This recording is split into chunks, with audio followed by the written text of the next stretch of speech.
Hi, good day, everybody. Welcome to this USAID and Prosper Africa training session. It is an association training session. And today we are going to be looking at exporting to the US and the logistics and planning and requirements that are required behind it. We're really looking at the practical side of this, and this is the first of four a series of webinars that we're going to be doing here to try and give you real deep insight into how to get ready for the market. Just for those that are joining in French or Portuguese, there is a way of watching this in your native language, in your native tongue. My French and Portuguese is not great, so I'll try not to say that. But you are able to move across and have a captions where it will outline what's going on. And if you want to find and select your language, you do so from there. So please utilize that to turn your captions on. So in this session today, this webinar, firstly, I'll be chatting about our customer service program and how that works, and going into a bit of detail how you can get involved. We then have Victoria from Home Industries in Malawi, who is going to be giving some insight into her experience in exporting to the US and the requirements that she had to get in place to make sure that that order went off smoothly. We then have Rern from King Cargo Logistics. He's an expert in the logistics and freighting of products into markets all over the world. And he's going to give us some practical information on documents that you need to have in place for this. And then we'll finish off with Eckhart from Trelec. Trelec are the editors and organizers of the AGOA.info, which is the Bible on AGOA regulations and eligibility. Eckhart is going to tell us a bit about what's happening with AGOA at the moment, the opportunities in it, how it's being driven, and go into some practical examples of how you can find out if your products are eligible for AGOA and find out information about those products. So to start off, Catalyze has been appointed by USAID to support companies with AGOA and GSP and logistics information and knowledge. We have some experts working with us on this, but the idea is that we are the customer service support team. We'll be speaking to people and getting you involved in the program and marketing it. So there's a whole program around it. As mentioned, so it is a support service system where we've got a team that give you a call and get you involved. We have these various training sessions, these webinars that today is the first of many, of four, and we will be doing one at the beginning of each month, starting May, then June, July, and August, and they'll be on different sessions, which we'll go through. We are doing a lot of promotion of AGOA as well, utilizing it. So there's marketing going out with videos and pushing the use of the services. And I'll just tell you a little bit about other projects that Catalyze is involved in. So our customer service support is very simple. It's to the point. The idea is that you are using this service and getting information from us. So we have got a very simple start. A lot of you would have got this email already to fill in the information about your company and really looking at what kind of information you need. So is it trade support that you need? Is it logistics support, or is it AGOA eligibility support that you're needing? So we'll be going through that. By filling out that form, we get to understand about your company and really then take the query to the next step, which is assessing and classifying the issue that you have and really working out what it is that is the problem. So we'll be coming back and forward with emails, telephone calls, and even if it's needed, a Zoom call to actually identify what your issue is and make sure that we're getting the right knowledge for you and verifying that for you. So that is the next step. And then if we still aren't able to help you with guiding you and pointing you in the direction of AGOA.info or other information that we have on hand, we will be helping to get an expert to support us with that. That might come in the form of an email and us jotting down some information for them to answer, or it could go as far as actually setting up a Zoom call with that expert if it's required, so that you can have a chat to them over a half-an-hour session and really understand and get to the bottom of your product and come out with an answer. Our experts are in this field are Ruan and Eckhard, who both are talking today. Ruan has been in the industry for 17 years. He deals with all kinds of products in different markets of the world.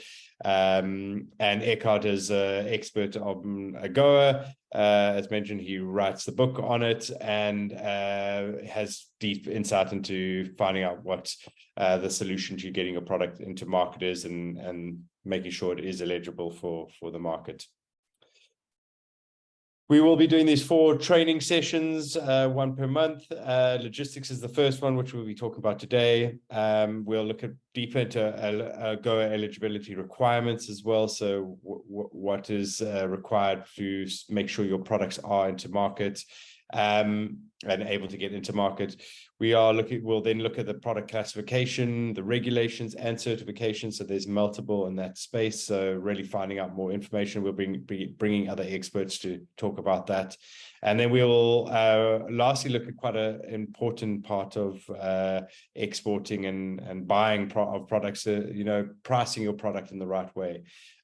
This is often something that people don't get right, and it actually affects getting into the market. From a PR and marketing point of view, we are driving the use of our services quite hard. We are putting together a video that tells you about what you need to do to use our services and to utilize agoa.info. So really driving that support services that we're offering. We are also editing a lot of these videos that we're doing now, these webinars, so just to get people interested in watching them and really utilizing the information that we're pulling together. And then we're doing a lot of PR on social platforms as well, promoting the use of AGOA. So really driving people to think, hey, I should be getting my products into the US, or I should be sourcing product from Africa. Other than that, Catalyze, just to give a roundup, Catalyze does all kinds of things.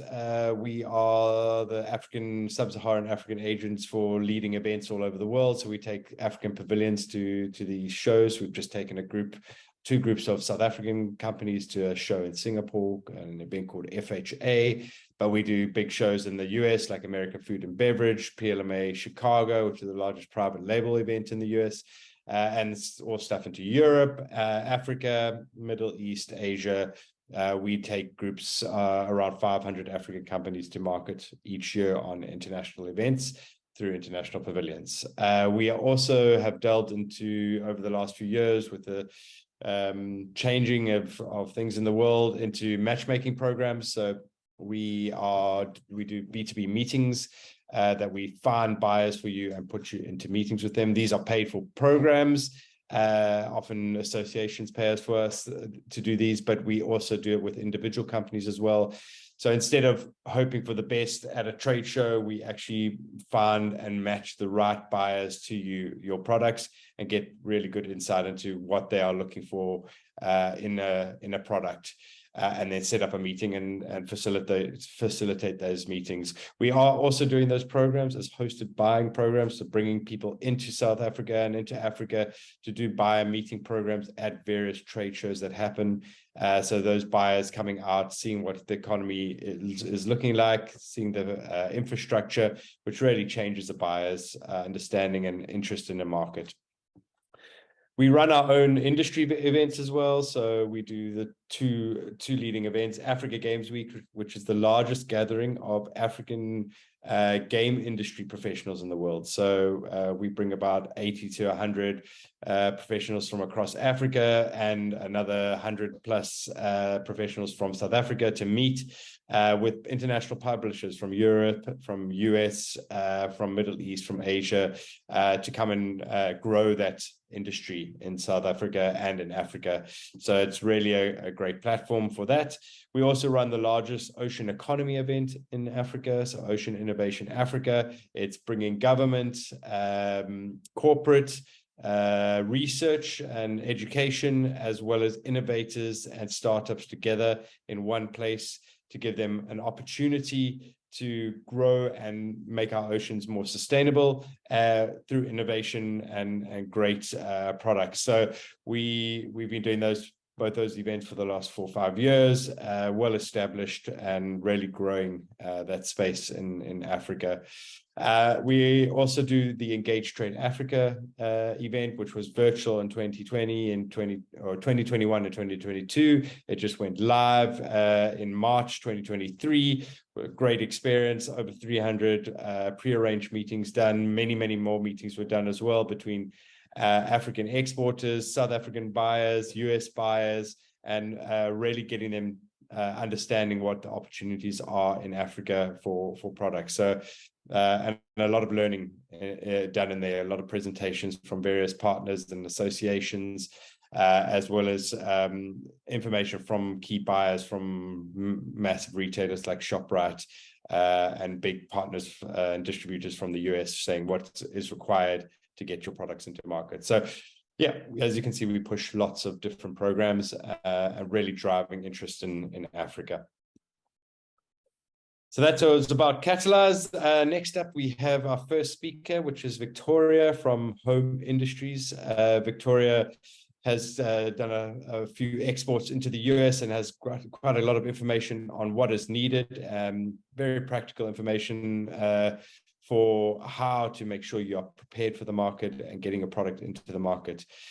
So yeah, she'll be speaking on navigating the USA exports and yeah, helping us really understand what it is that she did to make sure her products got into the US smoothly. So thank you, Victoria. We'll pass over to you. Yes, that's fine. That's great. Thank you very much, Rex. Thank you very much, everyone. And this is a very big opportunity for me and a privilege to actually be here and share with everyone else our experience with exporting and navigating the exports to actually get to the point where you can export to the United States. Homes Industries is an agro-processing company. We are based in Malawi, northern Malawi, in Karonga to be specific. We are in agriculture, working with a network of over 1,000 smallholder farmers. 70% of those are women. And so you can imagine the amount of work there is to actually get our produce or products in order and actually get ourselves to get to a space where we can actually close a deal to actually export to the United States. We are in rice, sunflower, groundnuts, green grams, and other products. Our main export to the United States is the rice and groundnuts. Most recently, we have a lot of inquiries on other products as well. And so it's quite overwhelming, but in a good way. So it's a good problem to have, because as an agro processor, as everyone else, all you're thinking about is getting those markets and getting bigger. And so for the longest of time, we have only been wishing as a small scale or as an SME, all you can dream of is to get beyond your borders. In 2015, when Homes Industries started, our plan was to never export until the domestic market was, food secure. But I think I was wrong, because then there were issues of cash flow and everything that came into play. And so we quickly started looking for markets or responding to markets that were outside Malawi. And so with that said, we kept improving on our game in order to access that market. And so if we go to the next slide, please.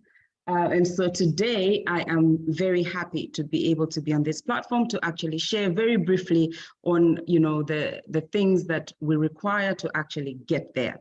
And so very, very quickly, our presentation or my presentation is going to talk about what you actually need, how you can actually get there, what you need to know or what you need to do, what exactly and specifically your role is in this whole equation. How do you handle your payments, and then conclusions and recommendations, if you may, and see how best you can use this information to actually get to where you want to get. Next slide, please. So what you need to actually get to this point. First and foremost, you have your products. And so when you are getting to the point that you want to export, it definitely means that you have now done your bit, and you are probably, you are already ready to actually export. So that means you need to find yourself a buyer. You cannot send your products to anyone. You cannot send your products outside if you don't have a specific buyer. So you definitely have to have someone that is going to actually make that purchase, someone you are sending those products to. And so if you are going to send, or if you are going to make that trade, you are actually going to be sending those products to someone. We call that someone a buyer. Once you establish that you have a buyer, and this is a legit buyer, because you may be aware the market right now is saturated with so many different people. Some are real buyers, some just want to con people, and some just want to do what they want to do. So this you have to ascertain, is this buyer real? How do you make sure that this buyer is real? Other than them having a good profile on their website and probably proof of transactions, you should be able to establish and check if they have a track record in that particular business. And then you can also use platforms like, now we have Catalyze, and like platforms. You can, if you're going to the United States, obviously I want to believe that the USAID and their affiliates can help you determine if at all these buyers are real or not. And then I was pleasantly surprised when I shared some details about one of our buyers, and at a click of a button, information about them was made available. And I found that to be very, very helpful. So if you familiarize yourself with being online and the use of technology and stuff like that, that should be able to help you to actually ascertain and determine if this buyer is real or not. And then after you have determined the buyer's existence, the buyer's reality, you should be able to look at the documentation that's required. How do you manage to get that in order? If you are exporting to the United States, you should be able to understand the amount of documentation or the type of documentation that is required. In this case, there are issues of the export regulations that they have versus your domestic export, or import or export, in this case, export regulations. So they should be able to speak to each other, and they should be able to facilitate for a transaction that is going to be successful. You will need your phytosanitary documentation. You will need your export documentation. You will need all those things that include the tariffs and financial information about that particular product. You need documentation from organizations or departments like the agriculture department. In our case, we are dealing in agricultural products. So the agriculture department of the United States was very instrumental in making that possible. We have to find out if at all whatever we are importing or no, exporting to the United States is something that is legal, is something that is allowed, it is something, if it's something that's acceptable. Once you have done that, you should be able to understand the regulations that go or that surround that particular product. If you are sending rice, in our case, there's been rice and groundnuts that have been sent out. What regulations, what type of groundnuts are we talking about? What type of rice are we talking about? What are the product specifications that will enable, that will allow for that product to actually be accepted in that particular market? And so this includes, but not limited to, the moisture content. Make sure there are no contaminants in there. It has to be clean, and it has to be a product that is going to your product claim on the pack or your product specification details should match whatever is the result after the product is tested in the United States. In our case, we had to send the batch sample or samples beforehand for them to be tested, for them to be actually in line with what we were claiming to be sending to them. And so this involves the Agriculture Department, it involves the different labs. In this case, we use the Eurofins. And so if that is in order, then you are actually in line, or you are a step closer to getting your product shipped across. You also need to understand your shipping, your mode of transportation, your shipping and stuff like that, because then without that information or those logistics is going to be a challenge. You may be aware Malawi is landlocked, and that means we do not have international ports. We rely on either Beira or the Dar es Salaam port, which is the one that we used because of the proximity, obviously. And so you need to have accurate information about that.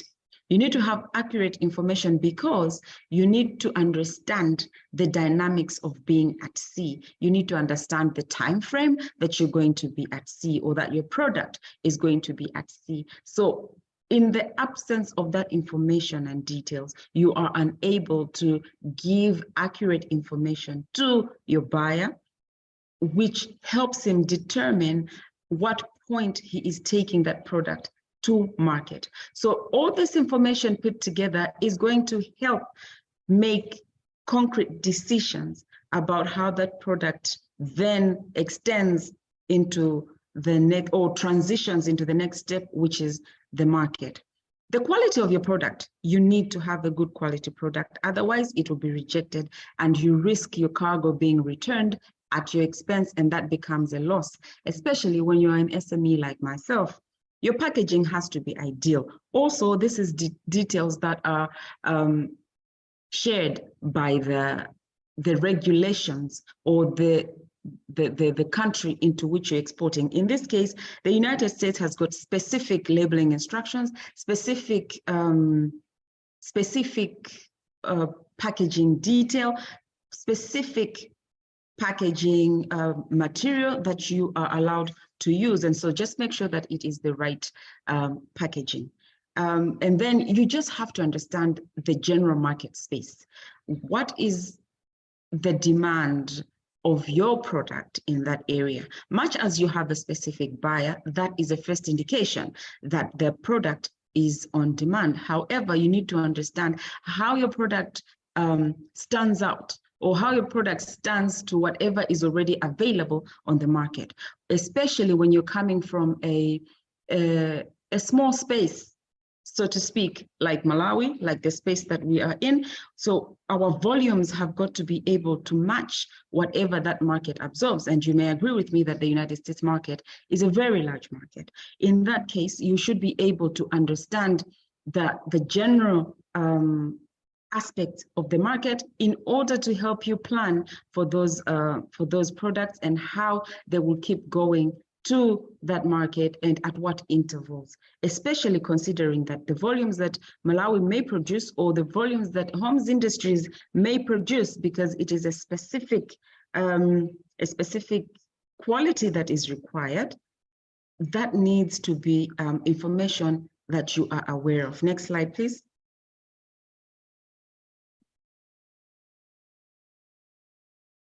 And so how do we get to that point? Like I said earlier, you need to research, get to know your market, get to know your product, understand your, so the research is not only about the United States, the research is about your product. Understand what your product is about, understand how you're going to manage a big market like the United States, given the fact that you are not in the You are not in the biggest of production areas, but because you have understood your assignment on the market that you are serving and the particular product that you are servicing or supplying, you should be able then to plan on the volumes. You should be able to plan on the delivery points, as well as planning on the other, the packaging material and things like that.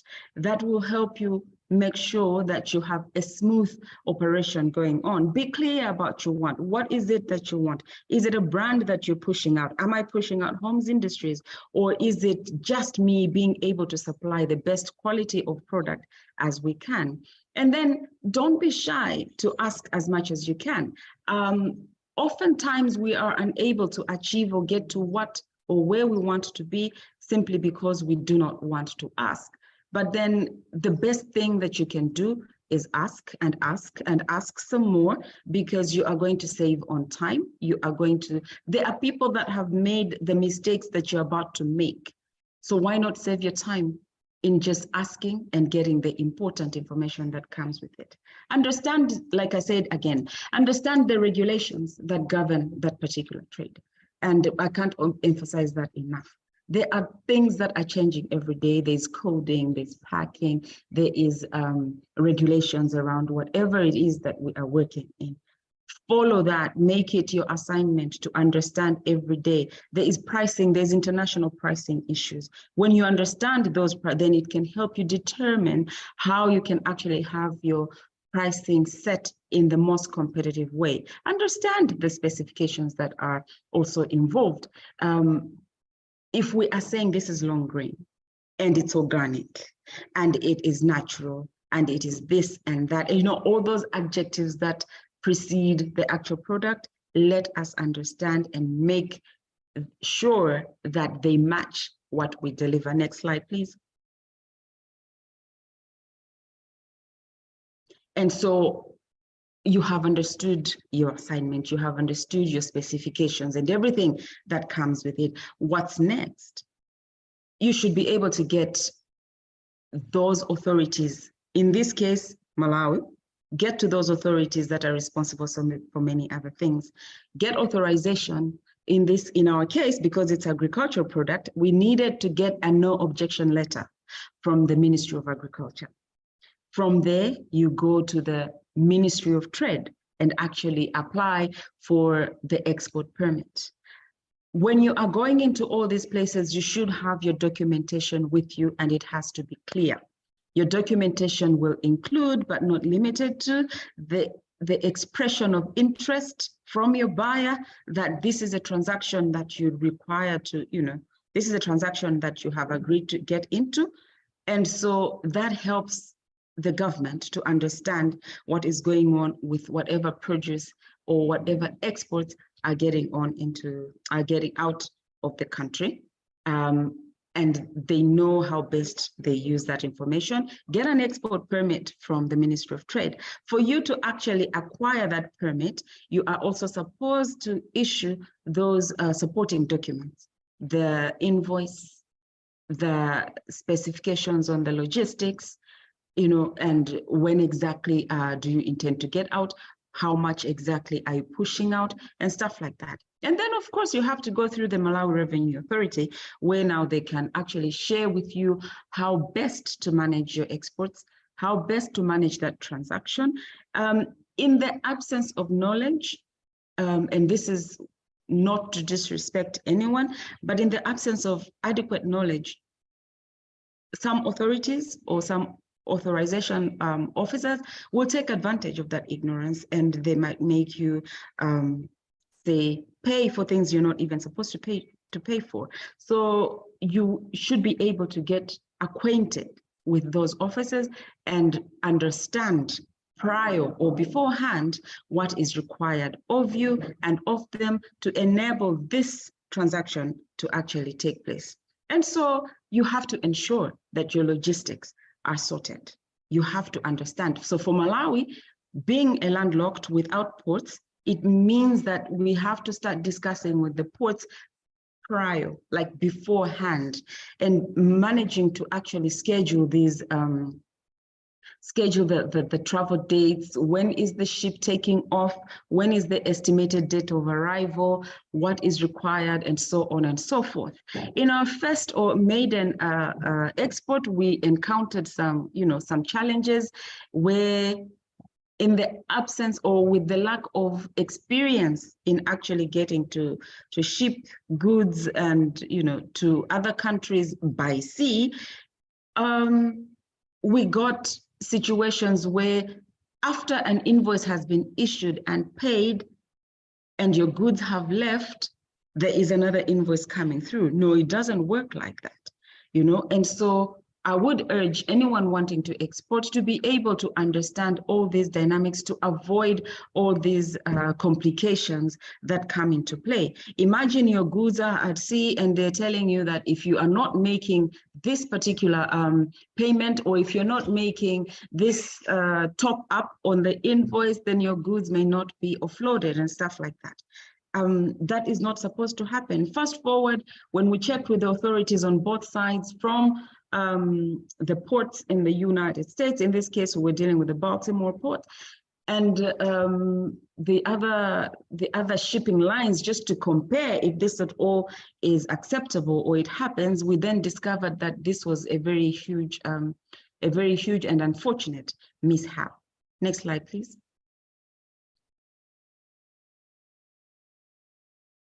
And so your role in this case is that your paperwork has to be authentic and ready at all times, and then be sure that, and I said at the very beginning, that your buyer must be real and traceable, just like your goods should be, traceable.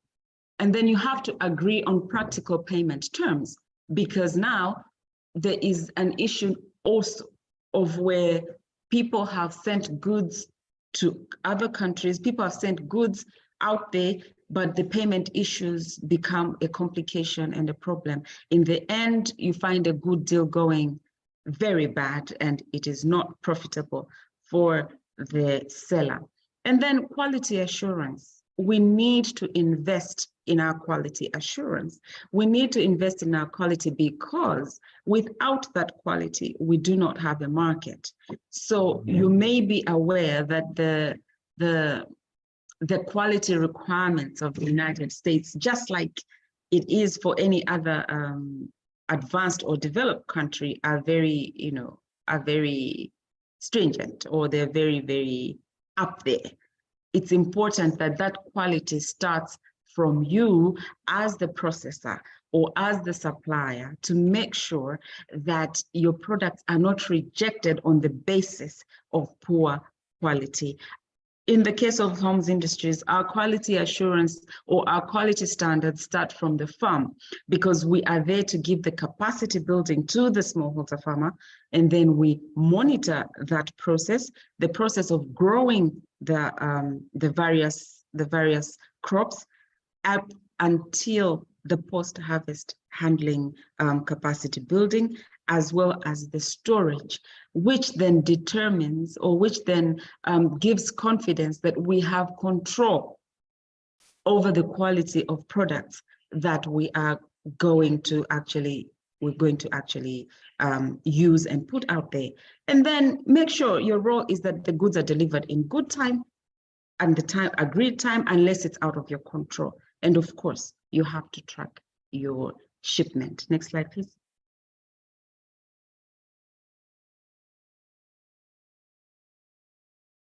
And so on the issue of payments, like I said, again, make sure that the terms are mutually beneficial. So should the pricing, because now you should be able to understand the exchange rates. You should be able to understand the implications of that transaction, or the implications of underpricing for when that is delivered.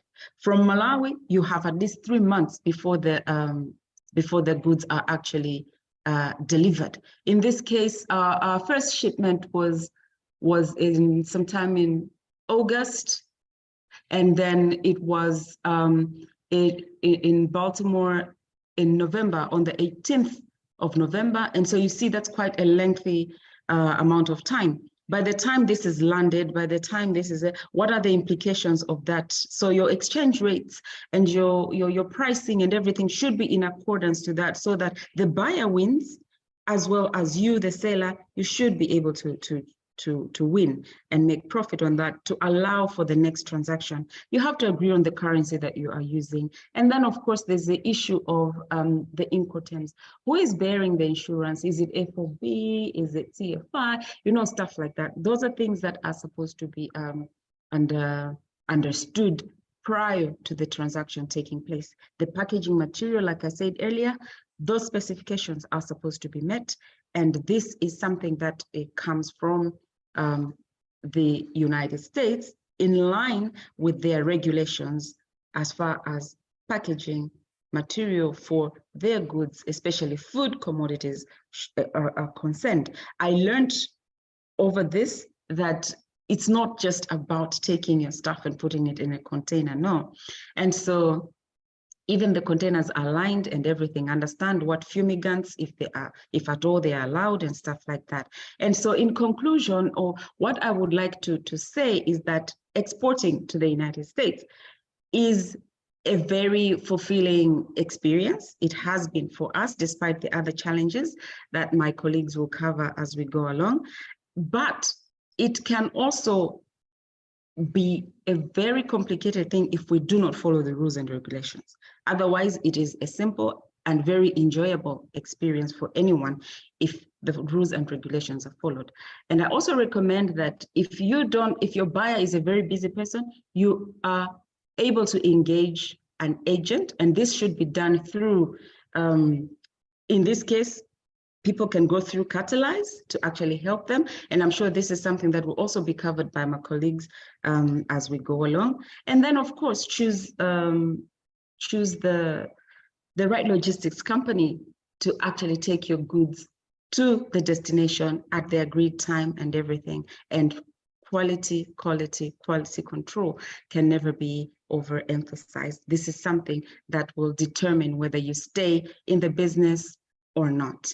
And having said that, I thank you very much for your attention, and I look forward to more interaction and engagement. Thank you.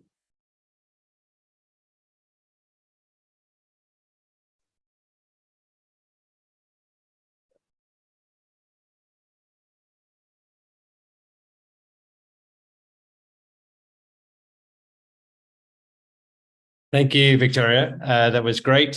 We have had two questions which we'd like to try ask quickly. One was from Teresa saying, do you have a freight forwarder who handles all your logistics and export documents? I think you mentioned that you did. Who is that? Who's helped you with that? Okay, so our freight forwarder and everything, they have been the Malawi Cargo Center. They are based in Tanzania. Currently, we have also engaged with the Mediterranean Shipping Company, who are also working on how best to help us, because now it looks like we will end up still using the port of Beira as well as the Tanzanian port. We have recently and are still in talks with DHL, because there are those small consignments that really cannot be containerized. And so DHL has got a package for SMEs, and they're trying to domesticate it and make it conform or make it work for the Malawian platform, for the Malawian SMEs, so that they can be able to use DHL and get their things in real time. So DHL really works for those bulk, but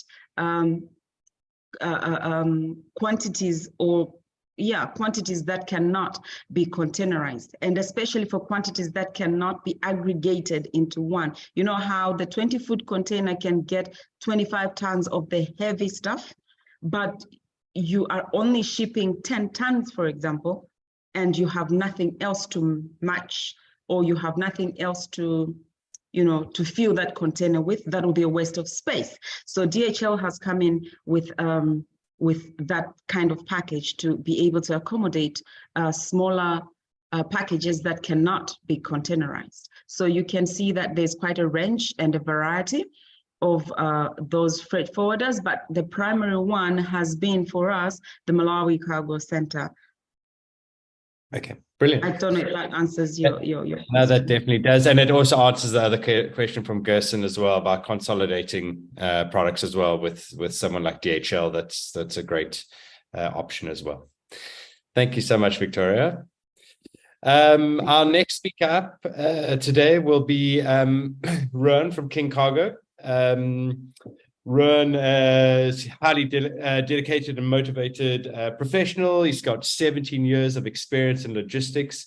We have worked with Rowan on multiple products in the past, and always very persistent and making sure product gets to market on time. We just actually did a program with him to Singapore. We had about a week's notice, and he managed to get multiple products cleared over to Singapore in a week. So it's yeah, we always are relying on Rowan to make sure products are into market. Yeah, very, very resilient guy. So he's going to take it from here. I'll just stop this and then share. I'll let you share your slide, Rowan, and then you can control it from there. Thank you, Rex. Just get this on.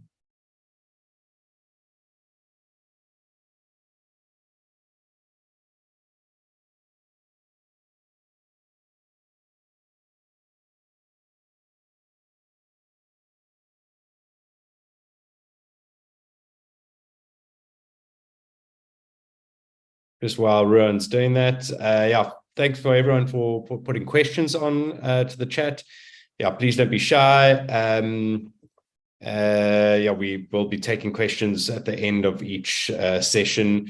And then if there are anything that were missed out at the end that you think about, we'll do a very short Q&A at the end. Great. Thank you, Rowan. You can carry on. Thank you, Rex. Thank you, everyone, for joining. My name is Rowan. I'm from the company King Cargo. I'm the managing director. I started the company in 2019, been in the industry for 17 years.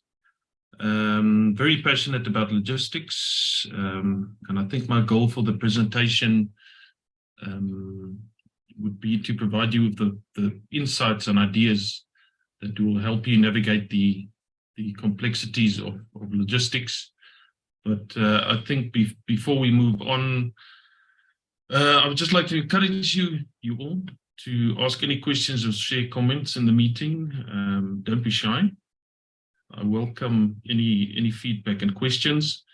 And I mean, we're all here to learn together. So please feel free to ask me if you have anything on your mind. But without further ado, I think let's start.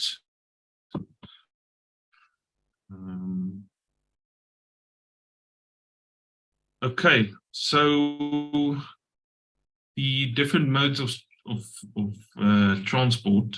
You obviously get the options for air freight and sea freight. Air freight would include the courier companies as well. Like Victoria said, DHL, get companies like FedEx, UPS, which is quite, you know, they're basically in every country in the world. But that's for your smaller shipments, I would say. They can also assist you with bigger things, but the best would be for you to get a reliable freight forwarder to handle, I think, the bigger shipments, because it's always difficult for a freight forwarder like myself to compare by sending a small package to a country, because the courier companies, you know, they dominate the market, let's say up to a weight of 50 kilograms. But after that, we quite in a good position to compete with the rates. So that's on the air freight. Then on the sea freight, you get two options. You get the FCL option, which is the full container load, which means that container, that would be your cargo in the container only. If you've got smaller shipments, obviously to send that in a full container makes no sense. So you've got an option for LCL, which is a less container load. It's a lot more cost effective, but knowing that you're going to share a container with a couple of other companies as well. I think the cost of freighting is quite important.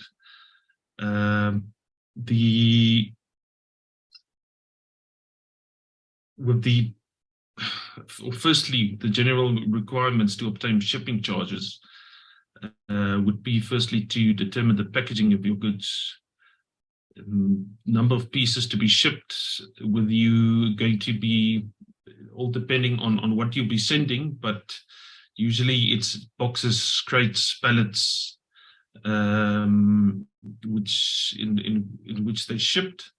And so in order to obtain a costing for that, the best would be to work out the number of pieces that you'll be shipping, the dimensions of each box and the weight of each box.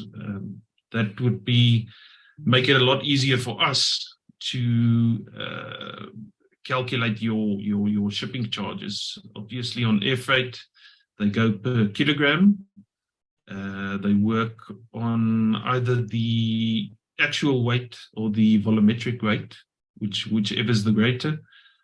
I sometimes use this as a typical example. You might send one big box of polystyrene. It only weighs 1 kilogram or 2, but if you look at the volumetric weight, what the airlines do is they take the length and the width and the height, and they divide it by 6,000, which gives you your volumetric weight. So just keep that in mind as well. I think which also makes it tough, which Victoria mentioned earlier, is the rate of exchange. This really plays a big factor as well.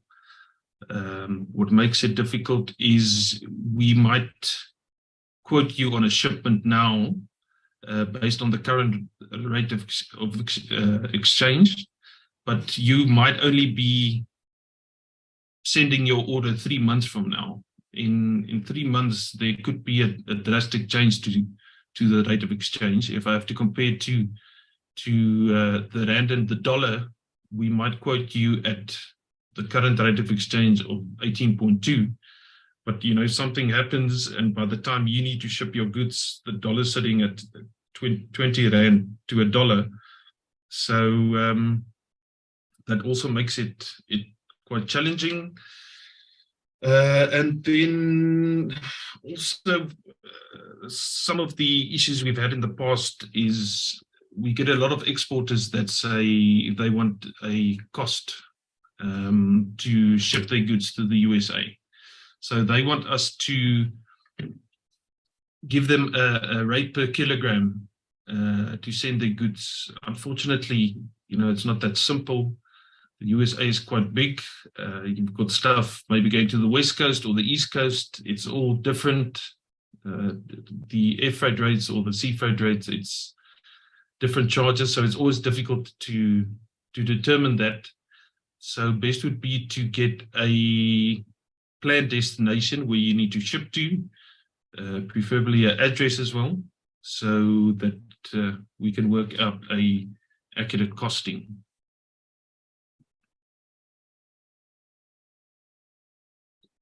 On to the next slide.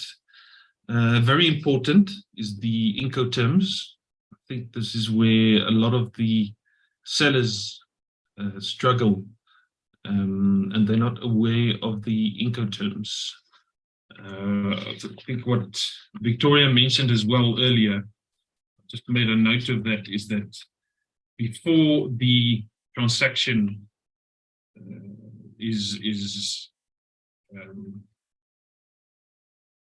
apologies. Prior to the transaction taking place, best would be to include the Incoterms as well. So how the Incoterms works, you'll see on here, it goes from Ex Works up to delivery duty paid, which is quite common, which the exporters use, would either be FOB. So this means you are responsible to send the goods from your warehouse or your facility up to the port. So that will include your packaging, your transport charges, the loading into the container port charges, all of that. But then once it gets loaded onto the ship, on the ship or the vessel, this is where it becomes the responsibility of the buyer for those charges. So FOB is quite common, but there's also CIF, which is the same as I explained, but you are liable for the shipping charges up to the agreed port. So you need to include the ocean freight charges, or even the air freight charges up to the airport. And once it arrives there, then the responsibility lies with the buyer to cover those costs. I think my advice to you would be that to try and avoid a DAP term or even DPU term, because this obviously comes down to a lot of cost, because you need to ship the goods from your facility or warehouse up to the buyer's premises. So this is not something we see often. Like I said, it's usually they agree to a FOB term or a CIF term.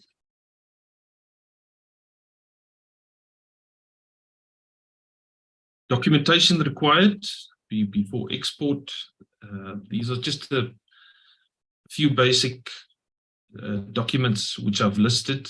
It all comes down to what you'll be sending as well. If it varies from product to product, but definitely something that you're going to have to need would be the commercial invoice and the packing list, which I'll go through now. It might be that they would require a certificate of origin, depending on the product, a certification, testing, certificate of analysis, safety data sheet, and if you have any food or plant items, health certificates. So this is a typical example of a commercial invoice. Just put a layout here where you've got your invoice number. Obviously, some of you have got your own templates or systems in place which you use, but the details that are listed here, we find is often requested for. You might have your own format, but they might ask for these additional requirements as well, especially customs. So this would be just a template which you can put on your letterhead with all your details. You need your invoice number, your date, shipper would be yourself, and then obviously the address. So the address, what we've come across as well is that there's often issues if you list or state a PO box number. They need a physical address from you, the telephone number or contact person, exporter's code and VAT number. That's fairly optional, but it at times it is definitely required. Then on the right, you've got your consignee details, address, telephone number, contact, customer PO number. We've seen a lot of delays where the clients send the invoice over to the consignee or the buyer, where they haven't got the purchase order number listed on there, which obviously delays payment. For customs purposes, they will require the country of origin as well as the final destination, where the Incoterms that I just spoke to you guys about now, it'll be good if that's mentioned on there. And obviously your terms of payment and your shipping method, whether it's going to be air freight or sea freight.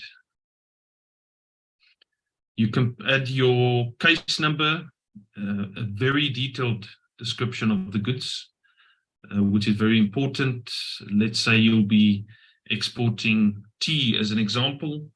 You can't just put a one-liner in with tea. If you've got different sizes of boxes with different quantities, you need to list, let's say, 10, the case number 1 to 10 with 20 boxes of tea per case with the amount of tea bags inside. International harmonized code, that's very important, but we'll get to that now. The quantity and the unit value needs to add up to the total value. So that is the basic commercial invoice. Packing list, more or less the same format, but a bit more detail about the packaging of the goods. You've also got your packing list number, your date, and then important is to include your commercial invoice number to which the packing list is referred to. The consignee details, address, telephone number, and then your case numbers. So here, what it's important to, you can't put on as an example, a 20-foot container and say container full of, let's say, cosmetics. If you need to list, if you've got your goods, your order packed into 20 boxes and there's different products, you need to list box 1 of 10, the length of the box, the width, the height, which will give you the cubic meters. So there you take your length, your width, and your height in meters. You times those together, and that will give you your cubic meter. The gross weight would be the weight of the products inside the box, and your net weight would be the products on its own, excluding the box weight. If you're sending any goods that might require serial numbers, there's a column in there for that as well. And then your clear description, which needs to be the same as what you had. It needs to correspond with the invoice. The harmonized code, like I said, we'll get to that now, which is also very important. The certificate of origin, it's not required all the time, but this is something you need to discuss with your buyer or the consignee to see if this is a requirement on their side to have the goods imported. Shipper, that would need to correspond with your commercial invoice. Consignee, same there, it would need to correspond. The intermediate address or notified party, that could be the consignee's freight forwarding company. So they'll receive a pre-alert from the shipping line or the airline once the goods arrive. So it's important that those details would be the same. The pre-carriage by the place of receipt, where the goods will the final destination of the goods. Exporting carrier, if it's going to be sea freight or air freight. Port of loading and the foreign port of unloading. If you've got details, flight details, so the carrier details as well as the flight number, or if you're sending by sea freight, the name of the ship or the vessel and the voyage number, it's important to list that on there as well. Then your forwarding agent will be the shipping the goods from this side. Let's say for argument's sake, it would be us. Our details would need to be put in there as well. There's the booking shipment number, the top right-hand side, which is in the sea freight. They'll give you a booking number, but it won't be the same as your bill of lading number. So with the airway bill, if you're sending by air freight, it's most likely that the airway bill number and the booking number would be the same.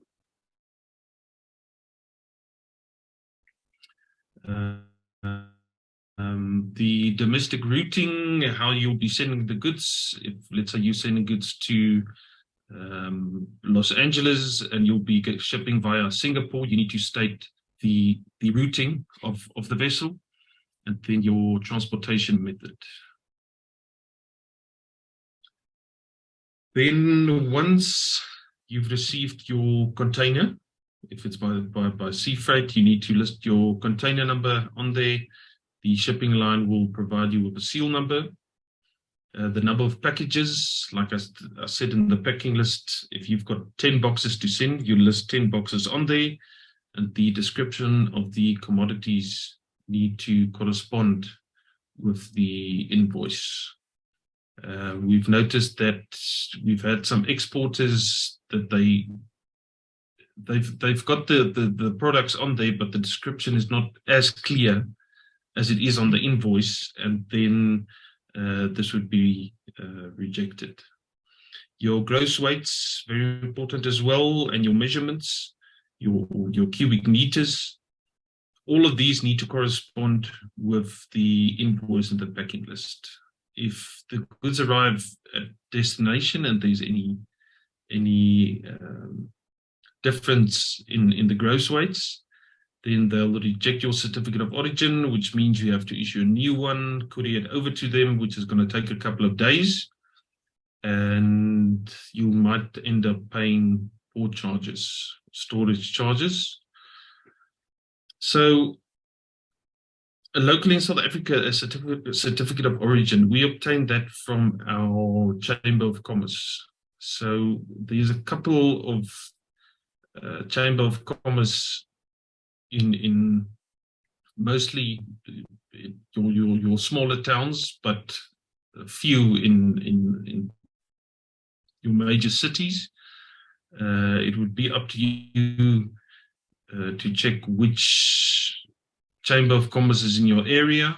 They'll also give you a template. I'll suggest not to use this exact template. It varies from country to country, and also from Chamber of Commerce, there's different templates that need to be used. But you complete this document, you sign at the bottom, and then it's a commissioner of oath, which would then check your invoice. You need to attach your invoice to your certificate of origin.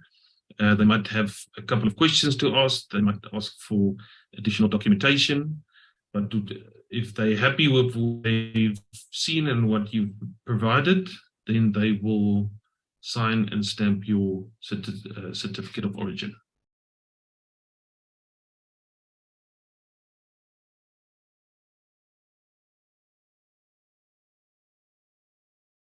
Okay, certification testing.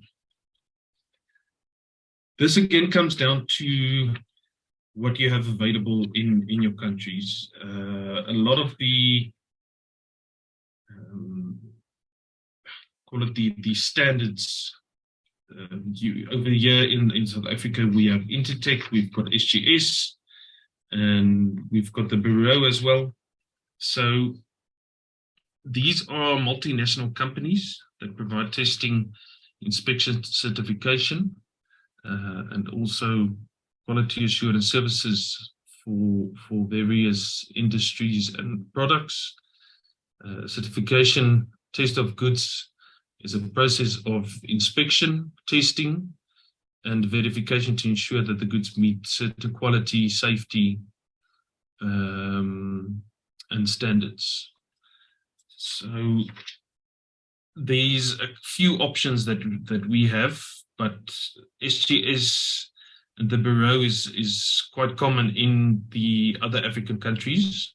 You might get one not too far from where you are, and they'll be able to assist you through the process and also give you a lot of advice on the requirements that the US authorities might require. I think, again, important is to, prior to doing these testings, is to check with the consignee or the buyer and also the freight forwarder who's receiving the goods, or the customs broker, just to confirm that these would be acceptable.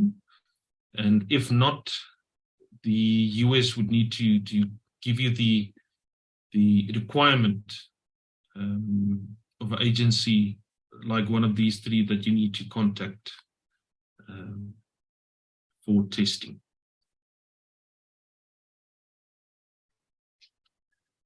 Okay, certificate of analysis. Like I said, this doesn't apply to all the products. This is a typical example of cosmetics or beauty product. A certificate of analysis which would be required for import. Again, sending this prior to the shipment to have the consignee check or your agent check that these would be sufficient and will be accepted by the local authorities in the US. I see Adrian and Lorraine, they on the call as well. They're quite familiar with that. If we export for them, these are often required, and it's good to have these on hand, and also to see that they're not outdated, because there's a specific could be an expiry date or a date of completion which you need to have on there. So these mainly comes down to cosmetics or beauty products. Safety data sheet. This is important as well because there might be the airlines often require this. It's fairly common for the import of food items, beverages, chemicals, cosmetics, beauty products, just to name a few.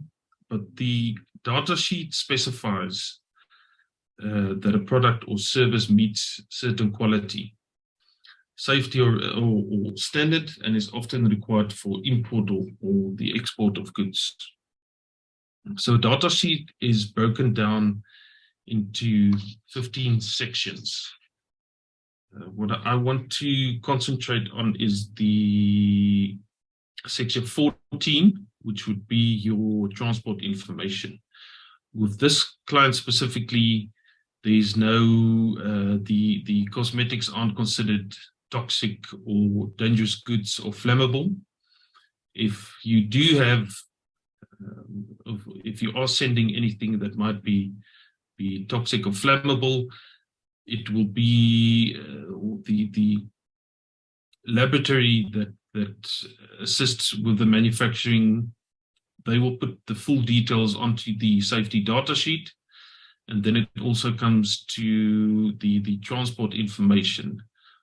Under the transport information, depending on the product, they might require special packaging, special labeling,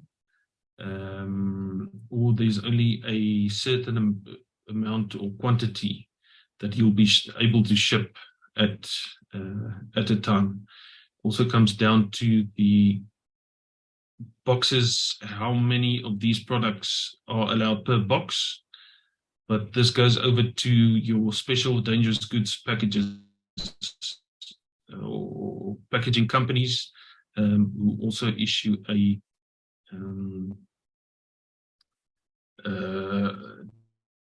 declaration to say that they've packed the goods are on order, it's been labeled, it's been checked. So these are quite often required as well.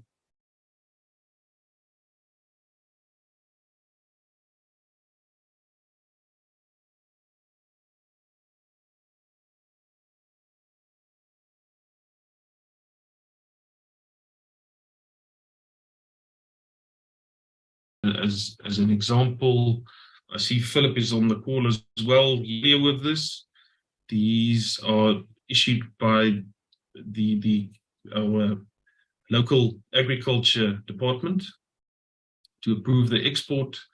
we've never had a case where we export tea where they do not require a phytosanitary certificate.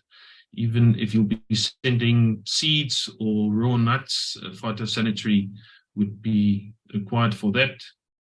So it basically comes down to what someone explained to me the other day, is that anything that comes from a plant or a tree, which is not processed, would require a phytosanitary certificate. If you've got coffee beans, but these go through a process where it's granules or even your spices, then a phytosanitary certificate is not required.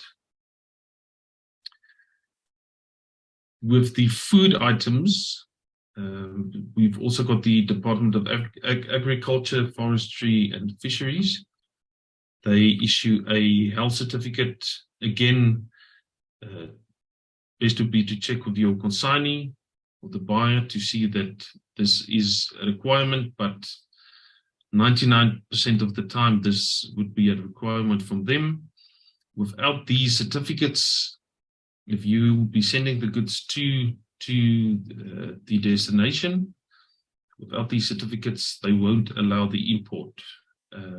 They would either place this in storage until you supply the correct documentation, and only after that would they proceed with the import.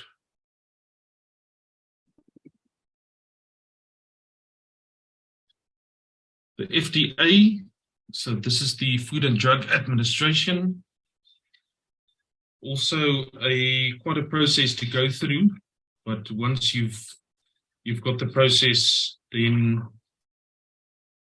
and you're registered with that, it makes life a bit easier. I put a website link in here for the Registrar Corp, who can assist you with these. But I think before you can register your facility and products in the FTA Unified Registration Listing, it's necessary to create an FTA account. Once you have created the account, you can access the appropriate registration modules and provide the required information. Again, you cannot send your goods if you haven't got your FTA registration in place. And if once you have registered, there's a certain process that you need to go through as well when sending goods, by notifying them of what you'll be sending, when you'll be sending it, as these are regulated by the FTA. Some products might require samples to be sent for testing prior to the importation. So if you have a shipment planned, best would be to see if they require samples first for testing before you'll be sending your shipment to the US.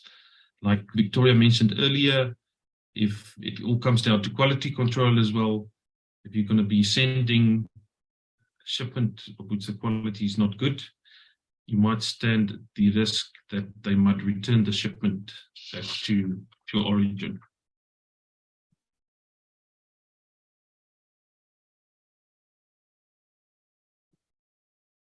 So, as I referred to in the commercial invoice and packing list, there's a harmonized or HS codes, harmonized system codes.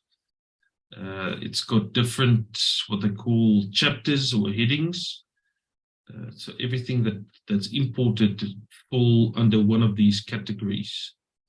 If you have a HS code, which you can either obtain yourself or from your freight forwarder, this HS code would specify the specific product. And that specific product is linked to a certain duty amount or special duties which is payable. I think what clients usually they've got they're under the impression it's just easy to send the goods, but not aware of the duties if it's applicable to your shipment. For instance, if you'll be sending textiles in South Africa, the import percentage, the duty percentage on that is anything between 25 and 45%. So if you're not aware of that from the start, then and your shipment arrives there, depending on your terms as well. But let's say you're on DAP terms, then you're liable for the import duties. There's also import VAT, which is payable. This import VAT can be claimed back by the buyer as well, but this from the revenue authority. But again, depending on the product as well. So we'll go back to this now. Your import duties and taxes. So it all depends on the AGOA requirements as well. The purpose of AGOA is either to send your goods duty free or at less duties. And the responsible party for settling the import duties and taxes depends on your agreed Incoterms once again. Furthermore, the compliance with AGOA requirements also plays a role to determine the responsibility or the responsible party. But this is something you would need to ensure you understand before finalizing your transaction.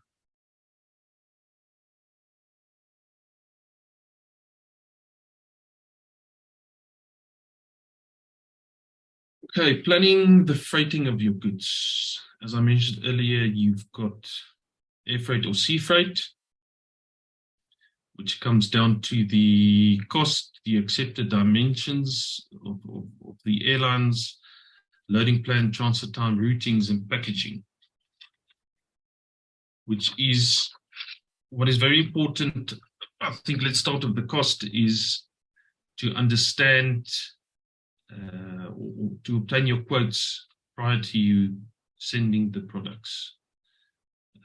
If you're exporting by air freight, it's important to consider the size and dimensions of the packages being shipped. Your freight forwarder will need to check the limits of the airline's cargo or the aircrafts. If you're planning to send some goods and you've got limited flights with smaller aircrafts, you might end up with a big problem because it won't be able to fit into the aircraft. So that would be important to check as well. In Johannesburg, we haven't got a serious issue with that because we've got weekly flights with and also you've got your airlines, your normal airlines that also have cargo planes coming to collect. So we don't have a serious issue with that. But if you're sending something to a destination which is not as easy to access, you might end up getting the goods to the nearest airport, but your connecting flight would then be the issue because it might be a smaller aircraft and therefore they might have to go over to road freight, and of course that increases the cost as well. Your loading plan, I put the specification sheet in here. This gives you the type of containers you get, the inside length, the door width. Obviously, you just get the 20-foot and the 40-foot containers, but we've seen height often being an issue. We book a container. The client has the dimensions of the machine until they load that machine into a crate, then obviously pieces, and you end up with a container at your premises with a crate that cannot fit into that container. So I think that's very important just to check. Then the transit time. This would be determined by your freight forwarder when he consults the airlines or the shipping lines, whichever method you use to be sending your goods. They often, what we've seen is that our competitors often quote a client, and usually the client doesn't understand that how is it possible that we charge more and this company can do it for a lot less. And you go through your quotes and you make a couple of calls and contact different shipping lines or airlines, and you can't find that solution necessarily, but your competitor might have a better option. But what they don't say to the client at the time of quoting is that the transit time might be 50, 60, even 90 days at times, because there's 2 or 3 different transshipment ports. So as an example, it might go from here to Singapore, from Singapore to Europe, then it gets loaded over to a vessel to Baltimore, and then from Baltimore in the US, it's rerouted to or transshipped to the final destination port. So very important with the transit time. Best would be to obtain a sailing schedule from your freight forwarder as well. When he quotes you, it's got all the details on there. If there's weekly sailings, you get your vessels listed a month or 2 in advance. It's got the voyage number, the estimated date of departure from the port, and the estimated time of arrival or date of arrival at destination. I think this is very important because we've seen a lot of issues in the past, especially with the routings, like I said, that these are the shipping routes the goods will need to follow.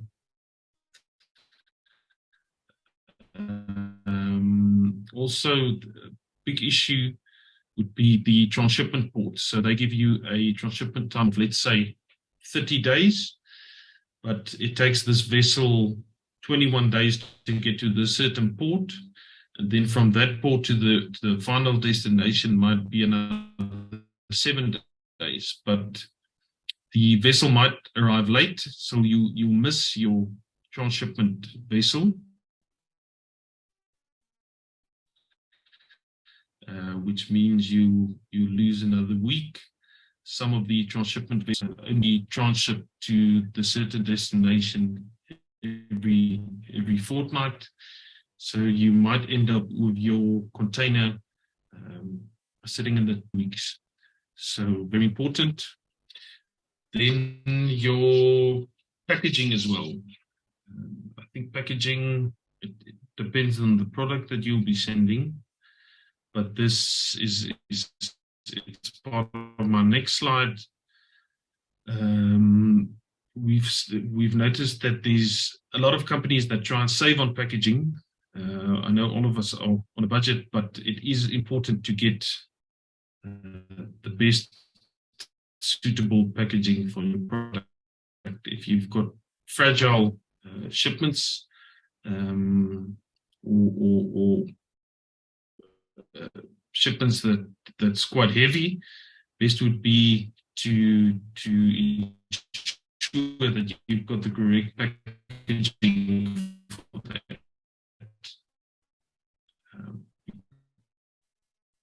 Because it goes loaded by a forklift at your warehouse or your premises. It goes into a truck, this truck is in transit, it goes to the port. At the port, it's on board a vessel. Again, then unloaded from the container. It might be loaded onto another truck to get to the delivery point. So your packaging, different processes and handling that you want to avoid damages, and you want to avoid your buyer or your customer not being happy once the goods arrived and it's not in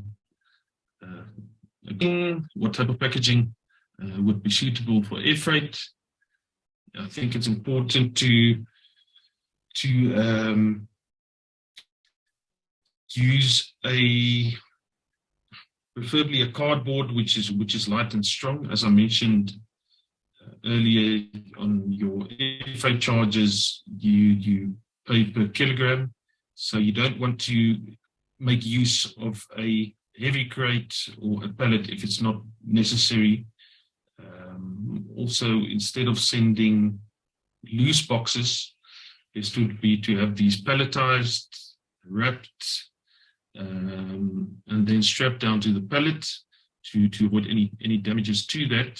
On the sea freight side, often the goods are crated. You've got the option of putting these either on pallets or just to add to the air freight as well. Plastic pallets is also a good option. It's lighter. You get some of the plastic pallets which is fairly strong, and that would last during the transit. But just to get back to the sea freight, 90% of the times we'll get crates, which would be manufactured for the products. It's strong. It's sea freight. So on sea freight, you pay per cubic meter. If you're sending by LCL, which is a less container load, and then if it's you're looking at saving costs, which is often option is a slated crate in the bottom right hand corner, which saves a bit of cost, still safe, and it can withstand any hard handling of your goods. But again, if you're sending heavy machinery or heavy products, best would be to get a suitable and a strong crate for that, instead of trying to save, and you might end up with your product being damaged once it gets to the destination. Labeling, like Victoria said earlier, there's certain requirements from the US, depending on the product, what exactly needs to be on the label of your box. I've listed a couple of common points which is required, such as the shipper, the full name of the shipper, the consignee, full details, address, telephone numbers. Then your weight of your box is important, the dimensions. Obviously, if you'll be sending more than one package, to list them as 1 of 5, 2 of 5, 3 of 5, as an example. Without the labeling being on the product, we've seen some instances in the past where it goes to an airport, to the warehouse. There's hundreds, if not thousands, of boxes in there, and if your box hasn't got a label on there, or it might have come off during transit, then obviously these guys have no idea who it's for. and you might end up either losing your box or having them take some time to determine which box is yours if it is found. Special labeling, very important as well. So you want to include your fragile label on there for your product. If it's temperature controlled, I would suggest putting a label on there as well with the required temperature. And then the tilt watch, which is quite amusing.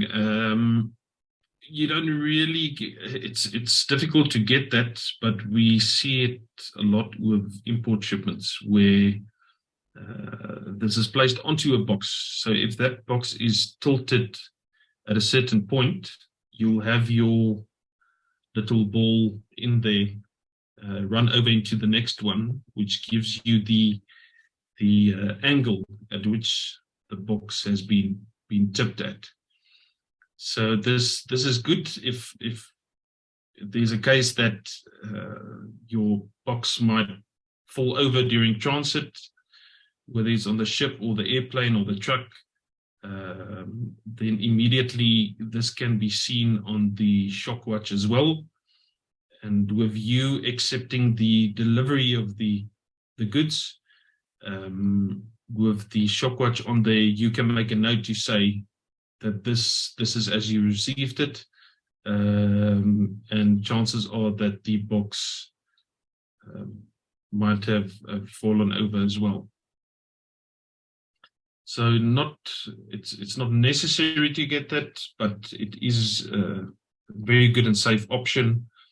But as for the fragile labels and the temperature controlled labels, it's not a requirement, but it is definitely a must to put that on there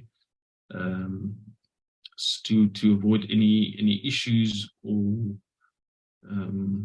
any food items that might go off during transit if it's not placed into the correct refrigerated facility.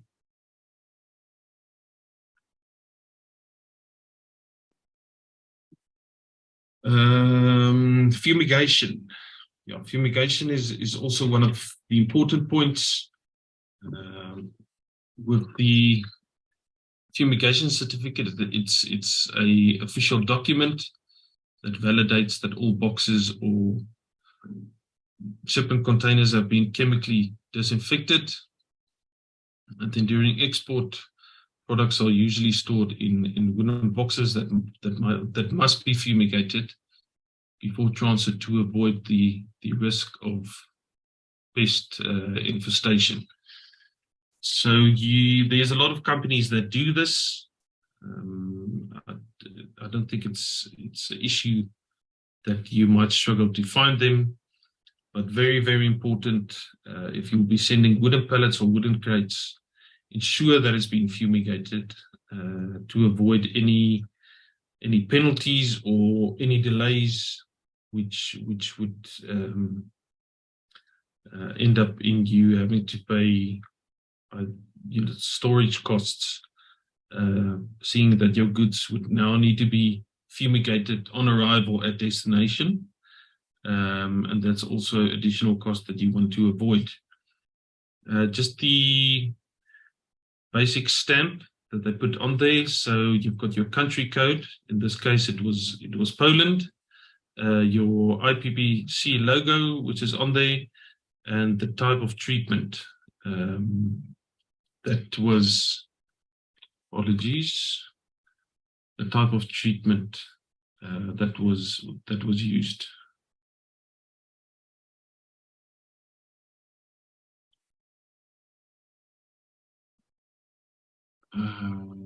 Okay, then with your sea freight, once you've booked your container, you've got your shipment ready, your freight forwarder has booked your container, it gets delivered to your warehouse or your facility, the container gets loaded, and it's off to the port. Your freight forwarder would be you would need to prepare the bill of lading for the shipping line.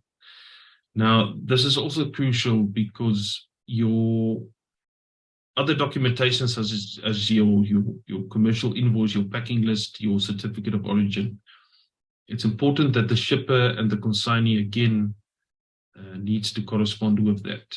It would avoid any delays upon import, and this is something you need to get right from the start. If this document is completed, best would be to send a draft to the consignee or the buyer, who would then pass this on to their freight forwarding company or the customs broker who's going to handle the import at destination. They would usually be added to the notified party box number 3 here, with the exact details, the contact details. So once the goods arrive at the port at destination, then the freight agent or freight forwarder would be informed of that. There's your port of loading, port of discharge, pre-carriage, if there's any transshipments, your vessel name, your booking number, forwarding agent, which would be your freight forwarder. And like I said, in the notified party, this would be the consignee's freight forwarder, and of course your final destination. Under the marks and numbers, that would be your container number, your seal number, which is on there, the quantity of goods. Like I mentioned earlier, if you'll be sending 10 boxes or 10 pallets, you have to state there that it's a quantity of 10, and it would be either pallets or crates or boxes under the kind of packages. Under the description of goods, important again is to have this correspond with your invoice and your packing list, that it's a clear description of what you'll be sending.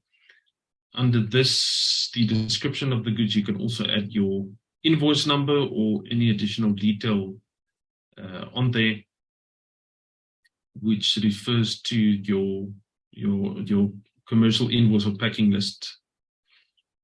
Again, your weights as well be the same, and your cubic meters, very important that everything corresponds.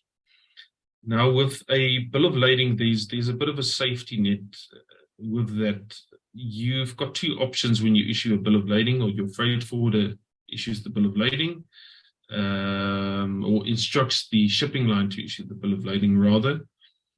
The shipping line gives you an option of either having a express bill of lading issued, or they call it a telex release as well.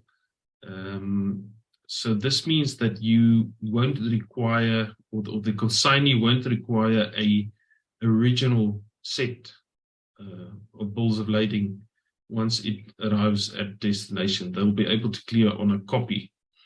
If this is a scenario where you are sending on terms CIF or CFR, and you require your payment from the buyer prior to the vessel arriving, the second option is to have a original set of bills of lading issued.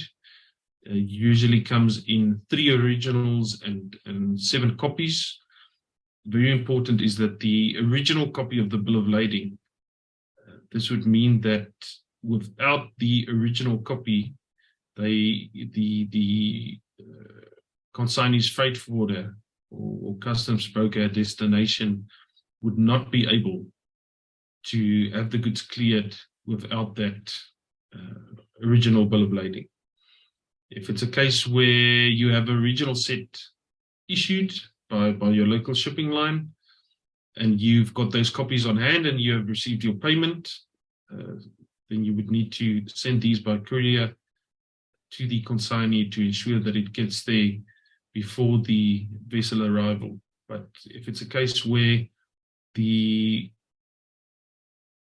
client or the buyer has not paid you as yet, then this is the safety net that I refer to. You've got the option of holding back your original set until you receive full payment.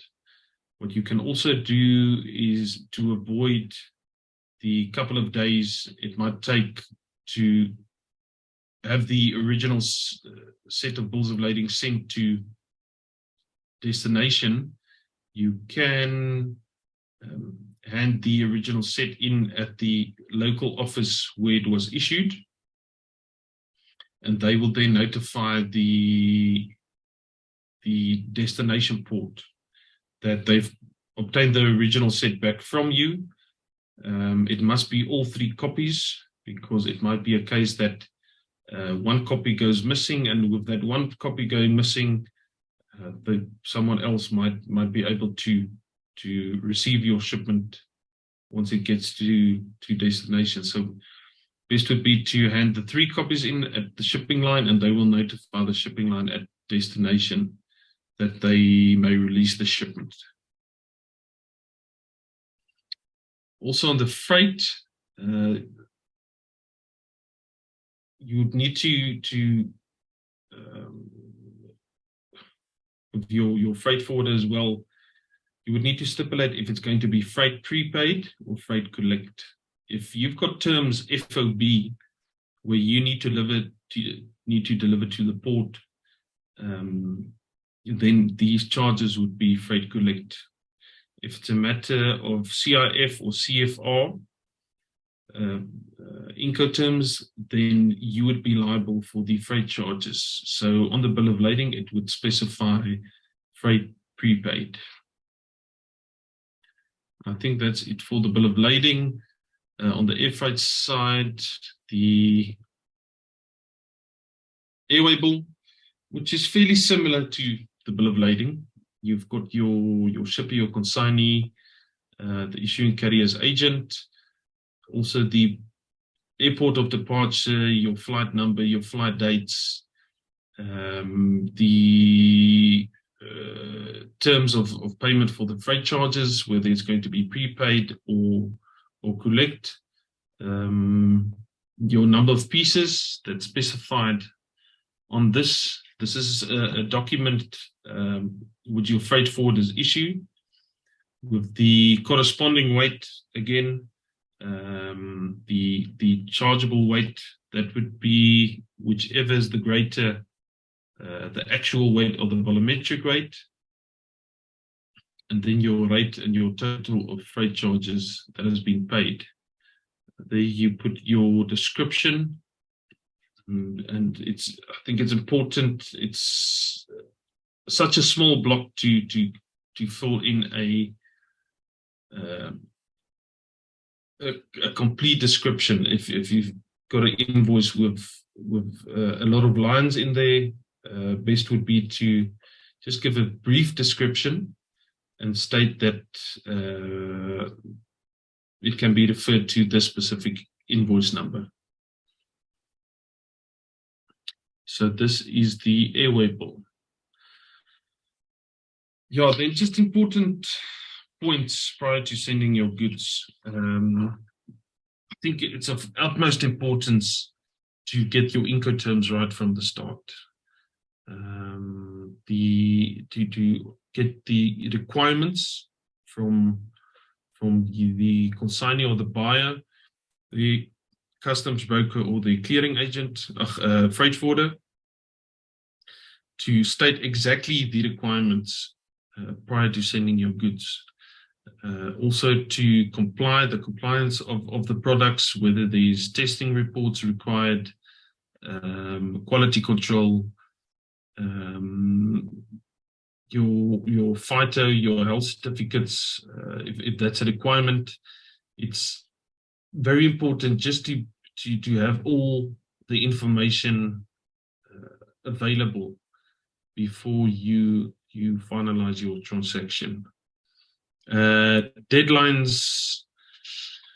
Your deadlines also a difficult one. why I'm saying that is you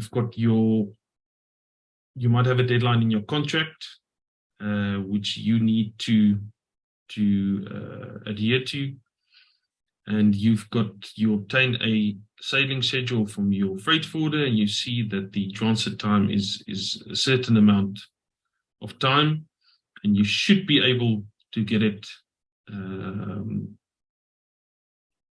delivered or discharged at the port of destination before the deadline as specified in your contract. Now, with sea freight, it does get difficult at times. Obviously, the vessels depends on the weather as well. If they've got rough seas, you might end up losing a day, 2, maybe 3. But also, again, it's important to know that your ports might be windbound as well. We've had a case well, not a case, but often it happens in Cape Town, which is in Port Elizabeth, the Windy City, where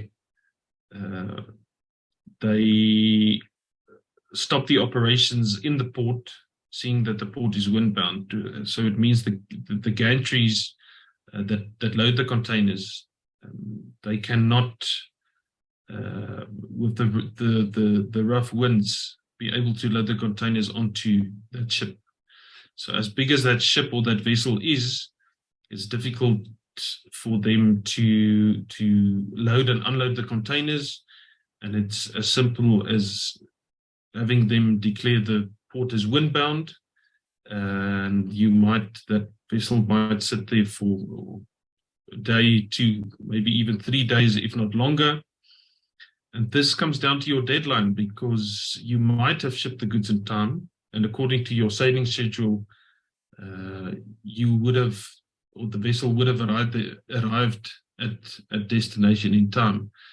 But things like the port being windbound or weather delays at sea, that's not something you can foresee or control. So it's important that you, this is what I tell our clients, is rather add a couple of days or a week, whatever is the best possible option, just if there is any delays, that you've still got a couple of days to work with. Like I mentioned earlier, the transshipment ports as well, according to the schedule, this container might arrive in this port today and be loaded onto another vessel in 2 days' time. But now the first vessel might be delayed by a couple of days, so it misses the transshipment vessel, and you end up having your goods delivered a week or 2 later, which is not ideal.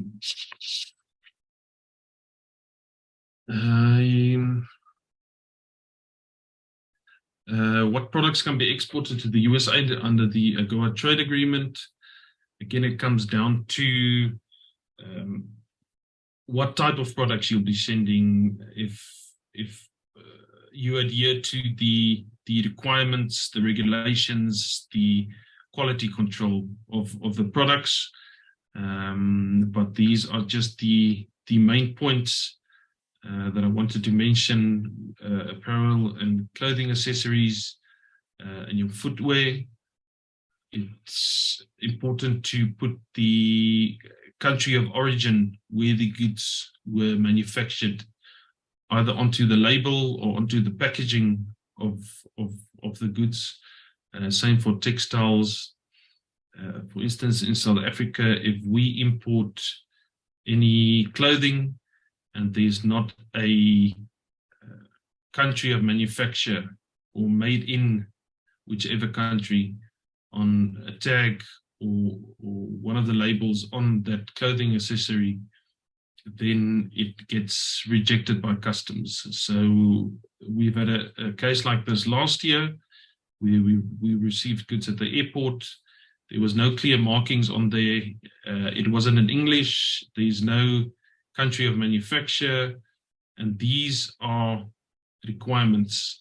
I would say if it's like this in our part of the world, in South Africa, the USA might even be more strict with that.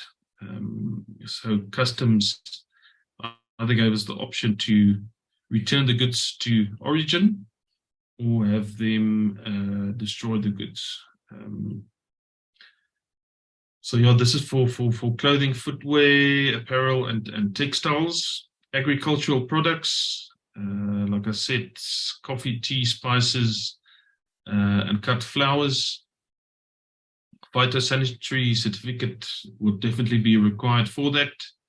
I think over the years things have started to, with technology, become a bit more easier, where you can apply for these products online, or you've got an online portal where you apply for your certificate. Where in the past you had to go into an office, complete a set of documents, and you find yourself driving up and down there until you get your certificate. But nowadays, with the technology, it makes things much easier. Same with processed foods, canned fruits and vegetables, fruit juices and nuts. Health certificates will be required for this. I think what is also important is the labeling of your products. This needs to be in English, obviously, where it's been manufactured, the ingredients of the products.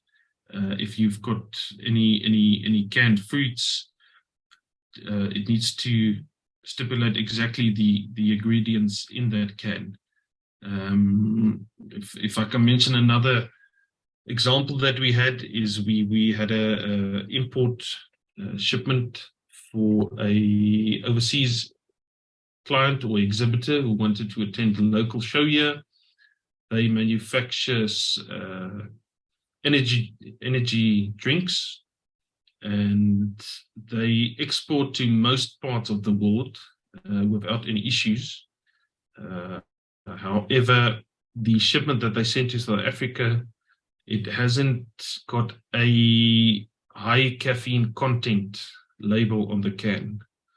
And then also it needs to be in the font needs to be a certain size, which is a requirement by the South African authorities.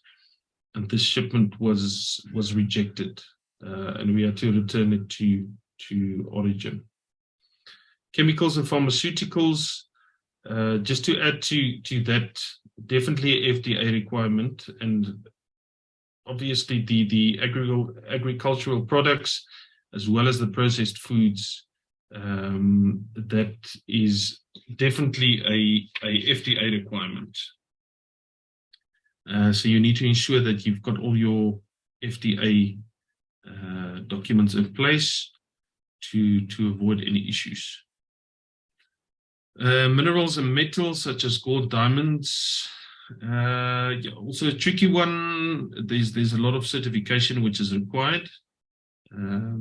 It differs from product to product, but the consignee or the freight forwarder or the customs broker would need to advise what import documentation would be required in the US to import these. Handcrafts and artwork, same with this. It comes down to the what type of product it is, what it's made of, what is the process it goes through, which is important to specify as well prior to the export of the goods. Leather and leather products, for instance, wallets, bags,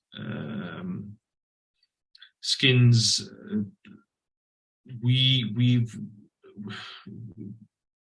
CITES, a non-CITES certificate might be required for that.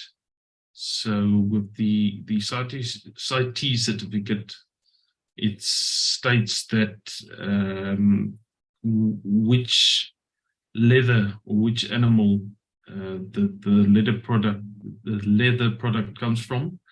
There's obviously in indigenous animals, and your local Department of Agriculture or the authorities, they would need to issue a certificate or a statement to specify that these are the products you'll be exporting, and you've adhered to the rules and the process of the manufacturing. And after that, you'll be able to export the goods. Again, important to check with the consignee whether these certificates would be required. Vehicles and vehicle parts, that's also one of the goods that can be exported. Also, a lot of rules on that. Not any vehicle or vehicle parts can be exported. It depends if the vehicle was manufactured in that specific country, what parts were required, or what parts were imported from which country in order to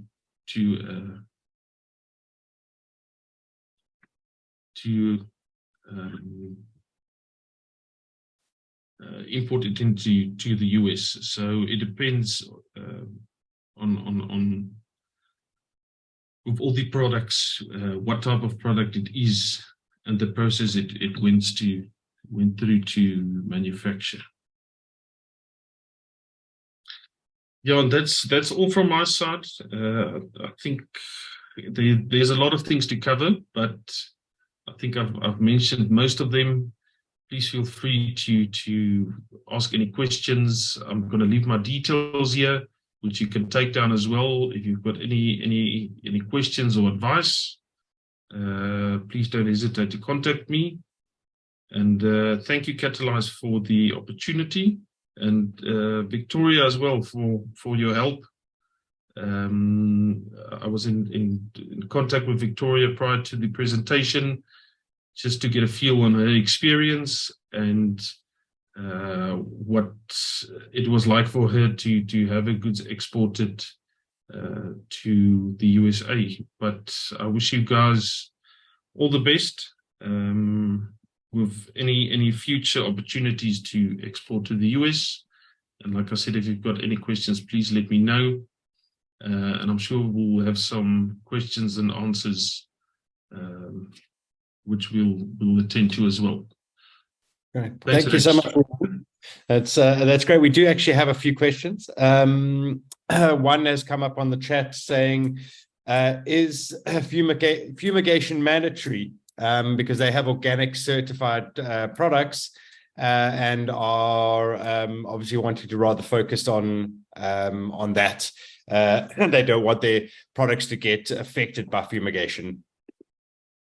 Yeah, it comes down to what type of packaging you'll be using. If it's going to be wooden crates or wooden pallets, then definitely being fumigated. Also, best to just check if it's a requirement. But I know for the USA, it's definitely one of those. But for your product itself, it doesn't. It depends on what it is, but it doesn't need to be fumigated. However, if you are sending any products that are made of any raw wood materials, then you'll need to have proof of fumigation of the product. Okay, great. So yeah, depending on what you are sending your product on and in is key there.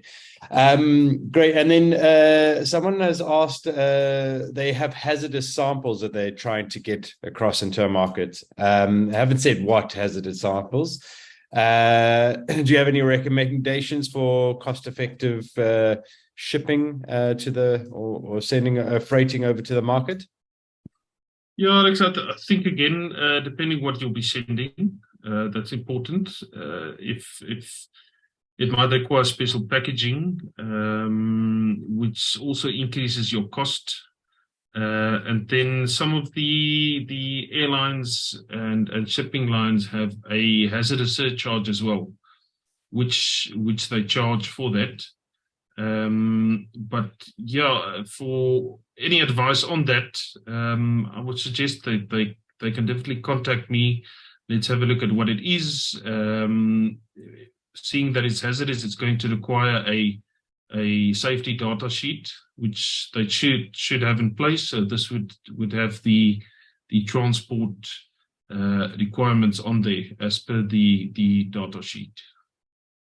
Okay, yeah. So Mary's actually just said that it is an essential oil that's sort of classified as a dangerous good. So there's a lot of surcharges on delivery. But I think, Mary, the key is contact Ruan, give her the details and struggles that you're having, and he will try to find a solution for that. He always does come up with various options with his partners around the world to make that happen. And then just a long shot, Ruan. Someone has asked, they're trying to courier samples from Nigeria to the US. Any chance you've got any connections there, or advice on how to get that, assist with that? Yeah, if it's going to be samples, I assume it would be a small shipment. Again, if they're looking at a cost-effective way, definitely courier would be the best option for that. And I think usually the issue with the couriers, they're very easy. It's very easy for them to collect the shipment. You might book it now, they'll pick it up in the next hour and have the goods sent. But once it gets to destination, then it gets stuck. And then DHL or the courier companies, they don't really have the knowledge of that specific requirement. So the goods might get there, but now they're asking for a health certificate or a phyto certificate. So best option would be to check with the consignee or the buyer on the other side, or your reliable freight forwarder to give you some advice on that. Awesome, great, thanks. And yeah, again, you can contact Ruan if he'll be able to help you with that. Yes, we've also got a question here, but not for you, Ruan. Does AGOA assist with finding markets in the US?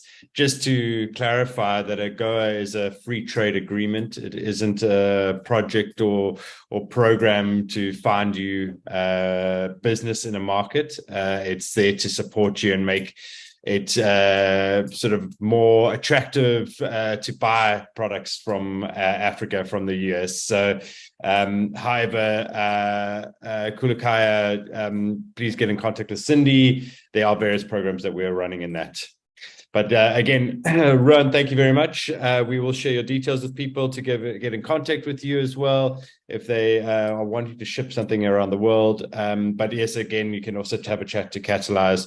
We are working closely with Ruan on this project throughout the year to support people with trade queries and issues like that.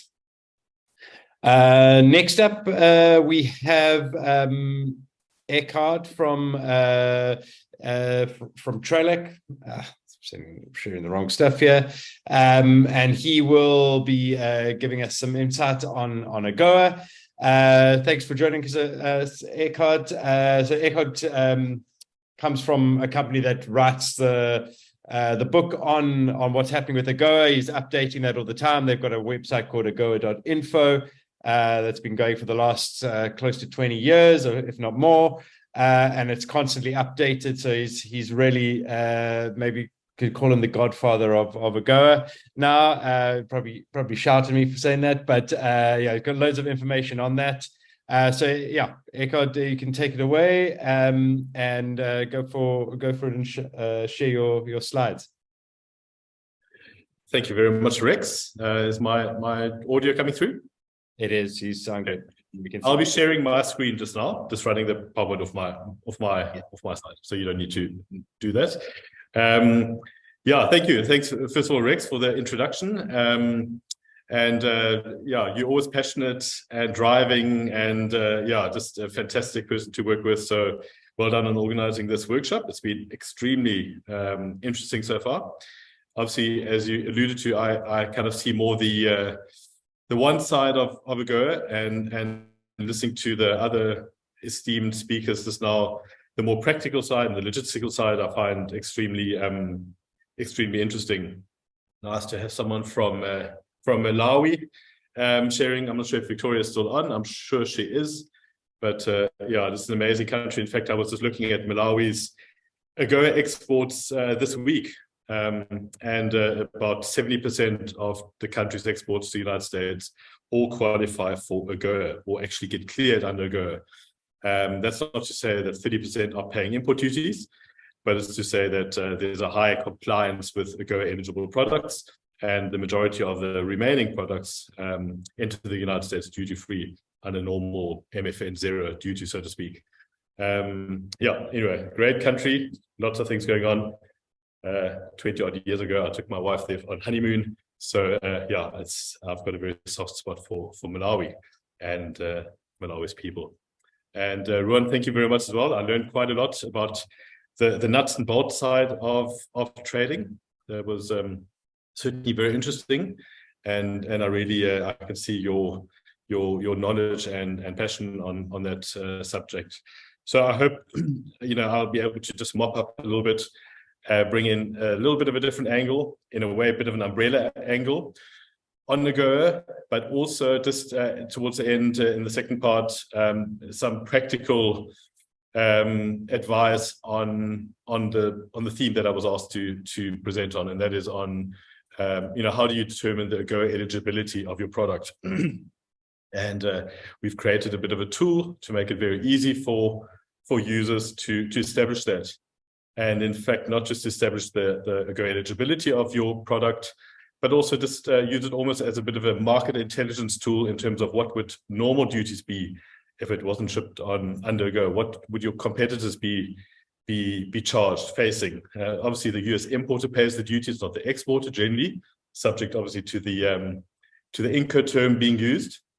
But yeah, so it's a yeah, just an interesting way of just using this tool that we've created, and finding out essentially where's the competitive advantage of AGOA. I'm going to just share my screen. In fact, my PowerPoint. Click share.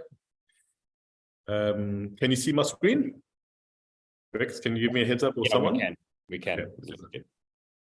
All right. So basically, yeah, and as I mentioned just now, the mopping up, so to speak.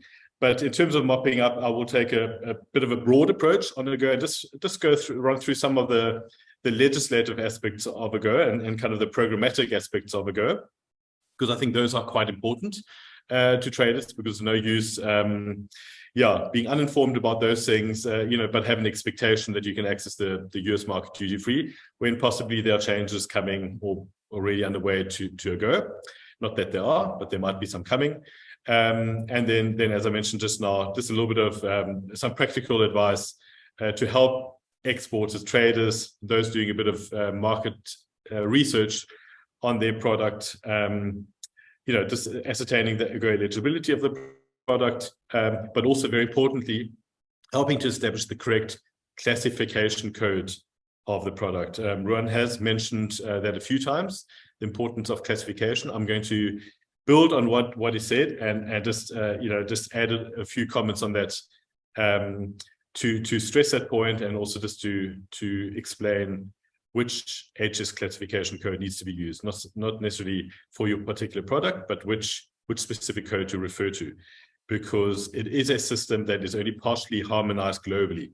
So it doesn't help using, for example, South Africa's or Lesotho's or Malawi's classification code for a specific product when the United States might be using a different one for that particular product. But we'll get to that a little bit shortly. So without much further ado, these are kind of the two core themes I'm going to address. First of all, the first part is literally the broader scheme, the broader analysis of AGOA, what are its key benefits, what are the key program aspects of AGOA, How does it link to the United States GSP? We often see this, this AGOA/GSP. GSP stands for the Generalized System of Preferences. What is it? What is that link? Is it relevant? Is it not relevant? How is it relevant at the moment or not? So I just want to make that clear. Not much time that needs to be spent on it, but it is quite important. And one of the reasons why it is important, apart from a particular competitive advantage that AGOA provides at the moment, is that US importers are still clearing goods under GSP when they should be using the AGOA program indicator, and they are paying the price for that. So I will address that part as well shortly. And then just to round that up in terms of, what are the couple of uncertainties and future expectations around AGOA, about possible AGOA expiry and so on and so forth. And then finally, as I mentioned, just some, a few comments. I'm not a customs expert, but certainly I can address the product classification issue a little bit and product eligibility. And certainly this part is intended to be a very practical way of how do you establish the AGOA eligibility of your product, and what are the pitfalls of getting it wrong. So that'll be and there'll be kind of 2 or 3 slides and a bit of a practical demo using the AGOA.info portal. So starting with AGOA, what is AGOA? And I'm going to just get Rex back a little bit for calling me a godfather of something. AGOA is not a trade agreement. It is not a free trade area. It is a piece of United States legislation. So it's a small but important difference, in the sense that a trade agreement is something that is negotiated between parties, 2 parties or more parties, say now the African parties and the American party, but that is not the case with AGOA. AGOA is simply a piece of legislation that was enacted based on the work of a couple of persons in Congress, a couple of senators and members of the House of Representatives in the United States in the late 1990s. And it was intended to create a new trading relationship with the United States and between the United States and African countries, sub-Saharan African countries, that is not based purely on aid, but is based much more on trade and economic assistance, in the sense of providing opportunities to African exporters. So it was a very important leap, bearing in mind that many other regions of the world, European Union, for example, has always had preferential access to African countries or special programs, and the United States kind of came late to the party, so to speak, but they did a lot of catching up.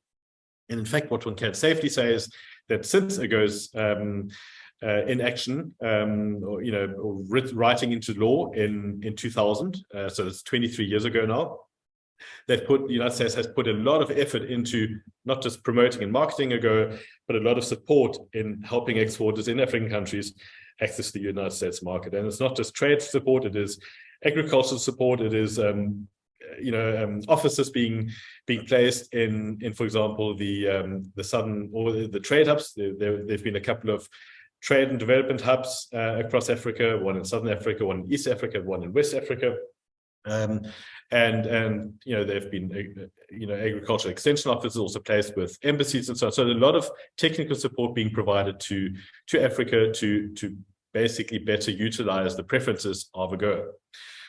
So it is not just a preferential trade arrangement, and I'll try not to call it an agreement, because it is not an agreement, but it's an arrangement. It is a non-reciprocal facility on the part of the United States for eligible qualifying sub-Saharan African countries.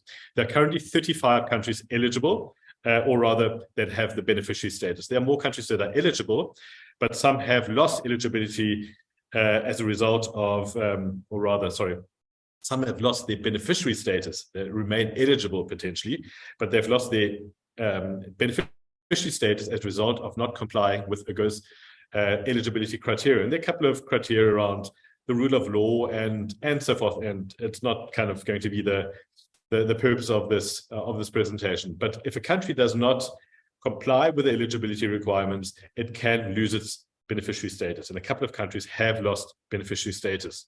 The most recent one being Burkina Faso, and last year there were another 3 countries that have lost, including Ethiopia, a major exporter to the United States of apparel in particular and leather products.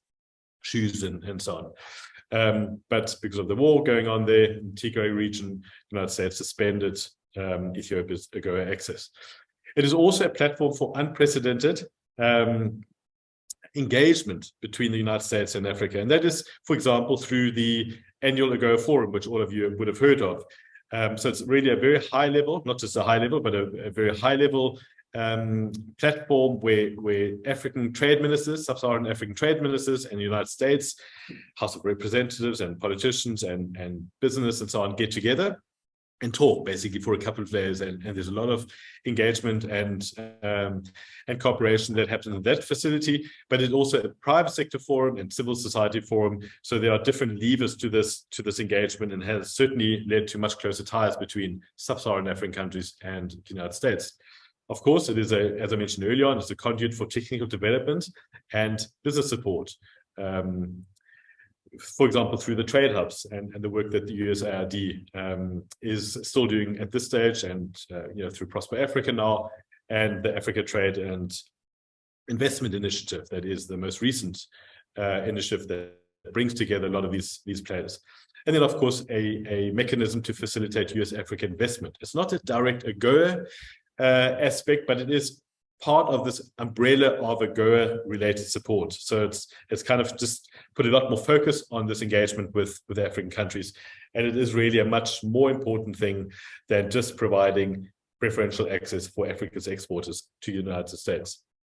Brief history in terms of, it's obviously been around since, sorry, one second, that's not for me.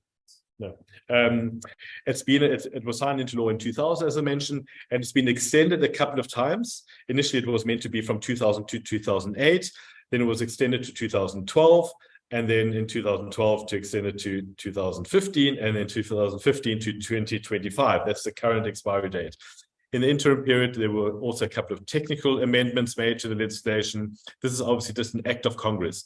So essentially the lower house or the Senate would come up with legislation, with a bill, and they all need to agree on it. And it might, for example, one of the changes was to reclassify Botswana and Namibia as a least developed country, or a lesser developed country, as they called it, and not so much in terms of its true economic status, but for purposes of the rules of origin.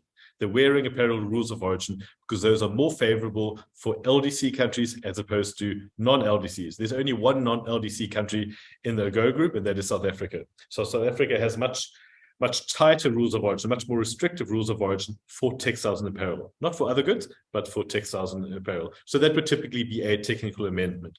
What happens after 2025 is uncertain, and I will, September 25, and I will address that a little bit later. In terms of, just very briefly, the countries in blue are those that are currently AGOA eligible. That's 35 countries at the moment. There were as many as about 43 or 44 countries at one stage, but then some countries over the years have lost their eligibility. Some have lost it and regained it, but that is the current status quo. So it is a carrot in a way, these preferences, but they are not unconditional.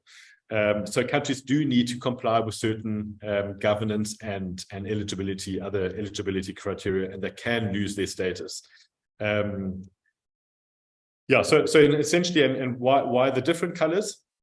The light blue eligible countries, the kind of more Central African countries, are those that are just standard AGOA eligible. In other words, all AGOA eligible products qualify for preferences when exported from these and originating in these countries, except for textiles and apparel. They have not met the wearing apparel provisions, which are a separate thing, which required certain customs processes to be in place and certain visa processes to be in place to enable the tracking, for example, of fabric imports. And where a country has not put in place these mechanisms, these control mechanisms, they are not allowed to export textiles and apparel to the United States under AGOA. They can export them, but cannot obtain preferences. The darker blue countries are those that have complied with that, with those wearing apparel provisions, and they can export anything under AGOA, anything that is an AGOA eligible product. And the dark blue, in being South Africa, is differentiated purely as a result of what I mentioned just now. Their rules of origin for textiles and clothing are different to the other AGOA countries. In other words, whereas the mid-blue countries that have complied, that are so-called LDC countries, can source third country fabric. They can source their fabric from anywhere in the world and make compliant apparel, whereas South Africa needs to use locally made fabric, which in turn also has to be made from locally spun yarn. So in other words, it's a triple transformation process that is required for South African exporters versus all the others. Makes it obviously much tougher to be compliant given the state of the African textile industry, but it is what it is. One other important thing is also that textiles, and I differentiate here textiles and apparel, textiles and clothing. Textiles are eligible under AGOA from LDC countries. In other words, all the countries in light blue or mid blue. South Africa does not qualify for AGOA preferences for textiles. It only qualifies for apparel preferences, in other words, clothing of chapter 61 and 62. That is quite an important differentiator. And it is simply just one of the extra benefits that LDC countries have under AGOA as opposed to the non-LDC country, the single country. One or two countries have been gradiated out of AGOA, for example, the Seychelles. In the past, they were also gradiated because they were they were an upper income country as a real per capita upper income country. So they lost their eligibility status. AGOA is only for developing countries. In terms of this talk about the GSP, the Generalized System of Preferences, which has been around since the 70s, I think it's since 1974, since the Trade Act of 1974, enacted the United States Generalized System of Preferences, or more commonly known as the GSP. AGOA builds on the GSP. Okay, so it's there's a lot of overlap between the two. And what it essentially does in terms of the customs book or the tariff book of the United States, it adds a special program indicator, an SPI, what we call an SPI, the special program indicator D, to virtually all, and it's literally virtually, there's a handful that are not included for some reason, but virtually every GSP tariff line gets the AGOA D indicator. So the GSP has an A indicator, A star, A plus, and that also relates to different subcategories of the GSP, which I'll deal with in the next slide. But it attaches the D indicator to all the GSP tariff lines, bar a handful.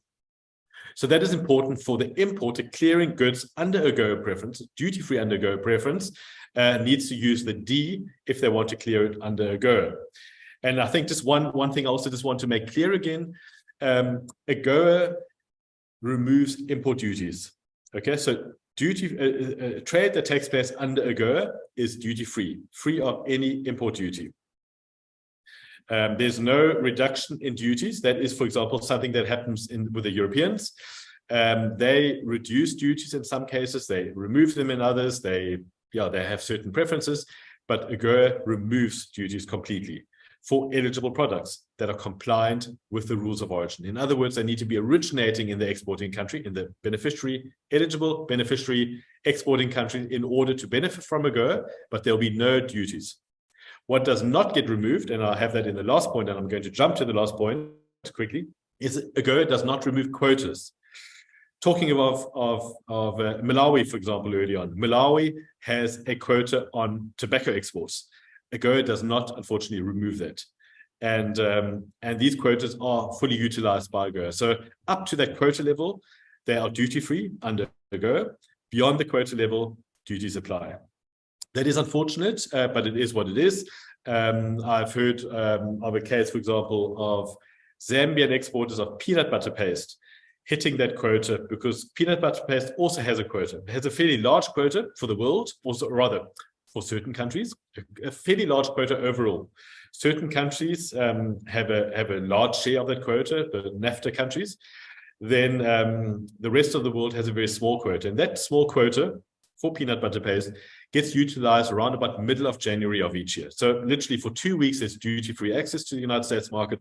After that, the quota gets hit and the AGOA preferences no longer apply. So unfortunately, there is a duty that becomes applicable after that. So that's a whole other can of worms, so to speak, in terms of quotas. They apply mostly to certain agricultural products. And there is, technically speaking, or theoretically speaking, also a quota on the LDC provisions for apparel. However, this quota is so high that the utilization of the quota has never in 23 years been hit, even come close to being fully utilized. I think it's gotten as far as about 60% utilization. And so it's not an effective quota. It's nothing to worry about in practice. But certain of the agricultural products do have quotas, and it is something to be concerned about or to be mindful of. There's a lot more information on US quotas on the agoa.info website under the About AGOA drop-down menu. So have a look there. There's also a guide that's been written, or is about to be written on US quotas, but certainly a lot of information, a whole section on US quotas and where to find the utilization rates on AGOA quotas. What AGOA also does, it incorporated certain previously considered sensitive products into the fold. So in other words, there's a bunch of products that were not previously GSP eligible that are now part of AGOA. So that's a couple of hundred products. What it also does is it removes CNLs. CNL stands for competitive need limits. And a CNL is effectively a mechanism whereby the United States regulates or puts a potential cap on imports of a particular product when it exceeds a certain percentage of total US imports in that category. So, for example, if one country, let's use the example of Kenya, becomes a very important supplier to the United States of macadamia nuts, which happens to be the case alongside South Africa. South Africa and Kenya together fulfill 80% or 79% of the US import market of macadamia nuts. Malawi is the third big player here. That's another 10% or something. So under the GSP, there would have been the risk of South Africa and Kenya losing their preferential status because they account for too much of a share of total US imports of macadamia nuts. Similar story with origins, for example, from South Africa. AGOA takes away these limitations. So there's no limitation based on what the GSP previously had. The CNL is no longer an issue under AGOA. It's another thing why AGOA is better than the GSP. Of course, the longer preference horizon, AGOA until 2025, it will have been 25 years by that stage. Maybe it'll get renewed beyond that. We're hoping for a renewal. Unlike the GSP, that is subject to much shorter timelines. And I think what is quite important to note here at this point, and I think I have it on the next slide, is that the GSP basically since 2000 had to be renewed 9 times, of which about 5 or 6 times it was not renewed prior to expiry. So during the time when it's not expired, US importers cannot claim a preferential status for such imports. What then generally happens through an act of Congress is that the GSP gets extended and a retrospective application of the GSP preferences is possible, and importers can claim back those import duties that they paid on those goods. But it is not a particularly comfortable situation because it creates uncertainty, it raises costs, and it has a knock-on effect on selling prices, and probably more often than not on the exporter, because the exporter is then required or expected to drop their price in order to make up for that duty that is now due, even if it is on a temporary basis. But what happened at the end of 2020 is that the GSP expired, and it has not to date been reauthorized by Congress. So that's 2.5 years, almost 2.5 years, where there has been no GSP. So US imports cannot enter under the GSP, leaving only AGOA for African exporters. So that is an important thing, and I think I have this now in this slide here. So essentially what the GSP has been doing, it has been offering preferences, and there's a large overlap between the GSP and AGOA in terms of the product coverage since the 1970s. I think it's since 1974, at the time of the United States Trade Act, and more than 100 countries, including 20, 30 or 30 to 40 African countries, are beneficiaries of the GSP. But that means not just the AGOA countries are beneficiaries, but another 70 or 80 countries, in fact, it's more, probably about 90 countries from the rest of the world. These are all competing countries that are basically able to access the United States market, or have been able to access the United States market on a fairly even footing with the AGOA beneficiary countries, because the duty is also removed under the GSP. Big overlap, obviously, there are quite a few products for example, textiles and apparel, and about 300 other tariff lines that are not part of the GSP, but are part of AGOA. So that is certainly the big marginal benefit of AGOA. But certainly for the rest of the products, there was very similar access for all these other countries and AGOA beneficiary countries. Now, with that GSP having been expired, or not reauthorized rather, since the end of 2000, for the last 2.5 years, that is what you have. You have 70 or 80 or 90 fewer countries to compete with on an even footing as a result of AGOA and as a result of the GSP not having been reauthorized. That's obviously the big advantage of AGOA at the moment. It makes it particularly valuable, but it's also important for the importer to note, and I know we probably don't have any US importers on this call, but on this webinar, but the US importer, the clearing agent, also needs to use the AGOA special program indicator, the D when clearing the goods, not the A for GSP. The A is only for GSP, D is for AGOA. When GSP and AGOA concurrently exist and are active, it doesn't really matter which you use, provided that both products are GSP and AGOA eligible.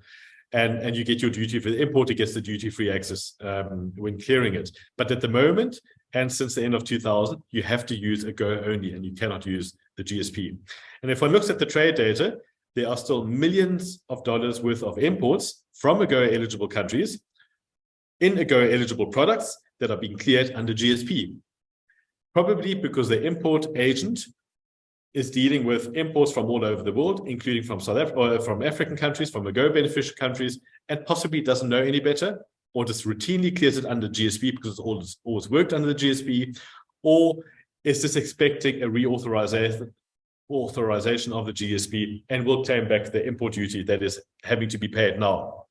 However, that is not, obviously doesn't make much economic sense, and just something to be mindful of. So that is really just a summary of the key differences between the GSP, which is inactive at the moment, and AGOA, which offers 6,700 plus minus tariff lines, duty-free access into the United States without any competition, if I can call it that, from other countries, unless they have a free trade area with the United States. And obviously there are a couple of countries like Australia and others that have a free trade area, and those products might be included in that free trade area. But by and large, this is a particularly special competitive advantage that AGOA beneficiary countries or exporters in AGOA beneficiary countries have at the moment.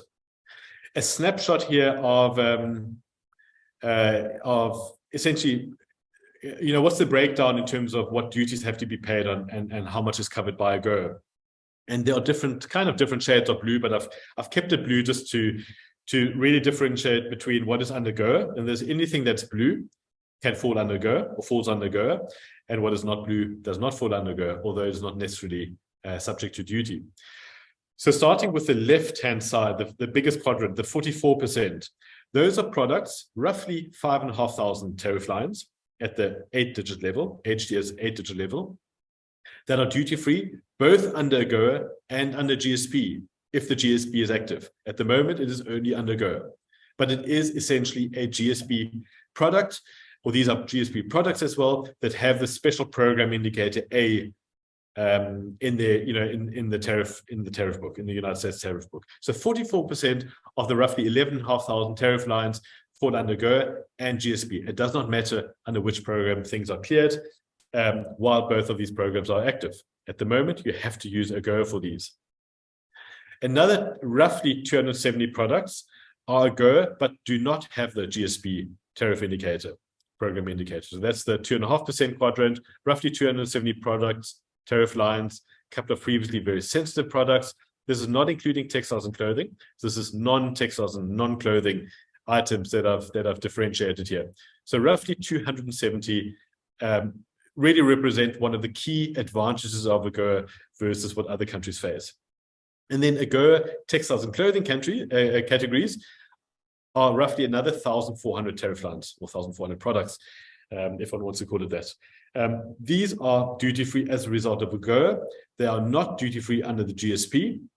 So there's no competition, so to speak, to exports from AGOA eligible countries. And just bearing in mind the caveat that I mentioned earlier on, this does not fully apply in the same way to South African exporters. because South African exporters cannot get duty-free exports or access to the United States market for textiles. In other words, for most fabrics and yarns and those things.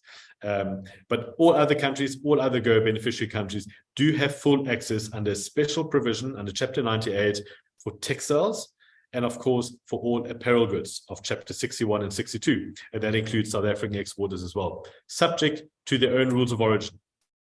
And I think maybe at this point, because I don't have a special slide on rules of origin, it is worth mentioning what are these rules of origin, because it is one thing talking about preferential access to the United States market for thousands of goods, but it is another thing actually being able to benefit from that access, and that is always subject to the product being a product that originates in the beneficiary country. And how and when does it originate? Not if it's sent from that country. That plays a very small role if it's sent from the country. It's where is it manufactured? Where is the value being added to that product to make it an originating product? And we speak about in the economic origin rather than a geographic origin. So maybe, you know, more in the shipping sense of the phrase, when we talk about, you know, what's the port of export, so to speak, that might be the originating port. But for origin purposes, for AGOA purposes, in terms of claiming preference, it is important that the product originates in that AGOA beneficiary countries, subject to meeting the rules of origin. There are two types of rules of origin, or to be accurate, maybe three types of rules of origin under AGOA. The main one for all non-textiles and clothing goods requires that 35% of the working and processing and content and material needs to be originating.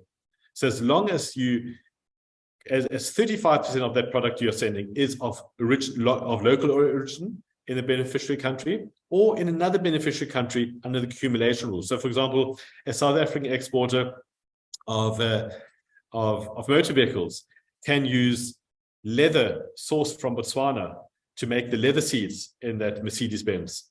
And that is part of the 35%, because it is under the accumulation rules. It is from another AGOA beneficiary country, they can jointly meet that rule, essentially. So 35% has to be local content, that is labor cost plus material costs. And for all other goods, in other words, for textiles and clothing, being the other goods, special rules of origin apply. And there are about 12 different categories of rules of origin for apparel. And they are, and the most important one, and I don't think we need to go through all of them now, but certainly the most important one is that goods have to be made up in the beneficiary country. So for example, using Malawi as an example, the good has to be made up, cut, sewn together, assembled in Malawi to be originating in Malawi. It does not matter what the origin of the fabric is. So the fabric can be coming from China or from another country, from India, as long as the making up, the cutting, making, trimming, the making up of the good has to take place in Malawi, and that confers preferential origin status under AGOA. Very important. There are a couple of other categories, and really the only other relevant category here, apart from some which are virtually not utilized, is the category that applies to South Africa. And that is if you're not an LDC country, in other words, if you're South Africa at the moment, so only non-LDC beneficiary under AGOA, the good has to be made from locally made fabric or regionally made fabric, which in turn has to be woven from African-made yarn. So it's more stages of transformation that have to take place in AGOA beneficiary countries or in Africa in order to comply with the rules of origin. So really looking at all the blue in total, that's roughly 6,700 tariff lines that are all duty-free under AGOA and because of AGOA. And roughly 5,500 of those, of the 6,700, would potentially also qualify for, sorry, and there's more than 6,500 tariff lines in total, but would qualify under the GSP if the GSP is alive. But at the moment, it is dormant. You cannot claim GSP benefits. So AGOA benefits have not, you've not lost out from if exporting from an AGOA beneficiary country. The 39% that I have on the right-hand side are duty-free anyway. They do not need any preferences because they are duty-free. They are duty-free for all countries. That's also another almost 4,500 tariff lines that are duty-free purely because the United States has abolished import duties in those goods. So if one looks at the data and sometimes sees Say now Malawi, to use that example again, 70% of Malawi's exports fall under GO and are duty-free under GO. That's not to say that 30% are subject to duties. The majority of those, virtually all of those remaining goods, are duty-free as well under the MFN, under most favored nation principles, which is basically what the United States offers all countries, virtually all countries. There are some exceptions. North Korea, Belarus, Russia, and Cuba are the 4 countries that are so-called column 2 countries that do not benefit from MFN, but the other countries all do. So the grand total basically takes us to 97.5% of goods that are duty-free when exported from an AGOA beneficiary country. Only 2.5% of tariff lines are subject to any import duty when exported from these countries. That unfortunately do not qualify for AGOA, but it is really a very small percentage of the total and total possible exports. I'm just thinking in terms of, probably in the interest of time, just very briefly here, this is just a snapshot really how's GO been doing. Last year, 2022, $8.5 billion worth of AGOA exports, and that represented a 50% increase over 2021. Of course, looking at percentage changes at the moment or the last couple of years, it's always a bit tricky because of COVID and restrictions and so on and so forth, but it's a lot higher than even in 2019, pre-COVID. So there's been an absolute boost in AGOA eligible exports over in 2022, certainly over previous years, including pre-COVID. A lot of it is involving oil exports. Oil doesn't really need AGOA, but it is an AGOA eligible product. So Nigeria and Angola in particular are those countries, in Gabon, that are exporting quite a bit of oil. So it does inflate the numbers a little bit. But what is important to note here is half of that were non-oil exports. So those are agricultural products, apparel, nuts, and automotives and various metals, chemicals, and so on that are all benefiting from AGOA preferences. And since 2000, it's been 560 billion, of which 97 billion has been in non-oil exports, those that are really benefiting a much larger number of companies and parts of the population. However, notwithstanding AGOA, and this is almost just curious or interesting, or just a reflection of how much US imports have grown overall, is that in 2000, when AGOA was enacted, 1.5% of US global imports came from AGOA beneficiary countries. This is pre-AGOA, essentially, or the start of AGOA. AGOA was enacted in May of 2000. Now it is less than 1%. So 23 years later, the share has actually reduced in terms of what sub-Saharan African AGOA beneficiary countries are exporting to the United States.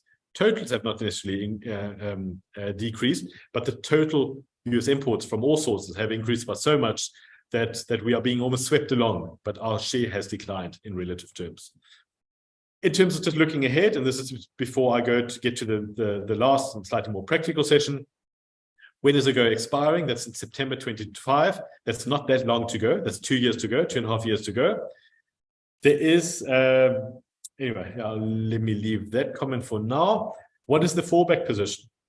So previously, certainly pre-2020, the expiry or the non-reauthorization of the GSP, one could argue that if AGOA goes, at least 5,500 of those tariff lines are still GSP eligible. In other words, they still are able to be exported to the United States from sub-Saharan African developing country or least developed country, duty-free to the United States.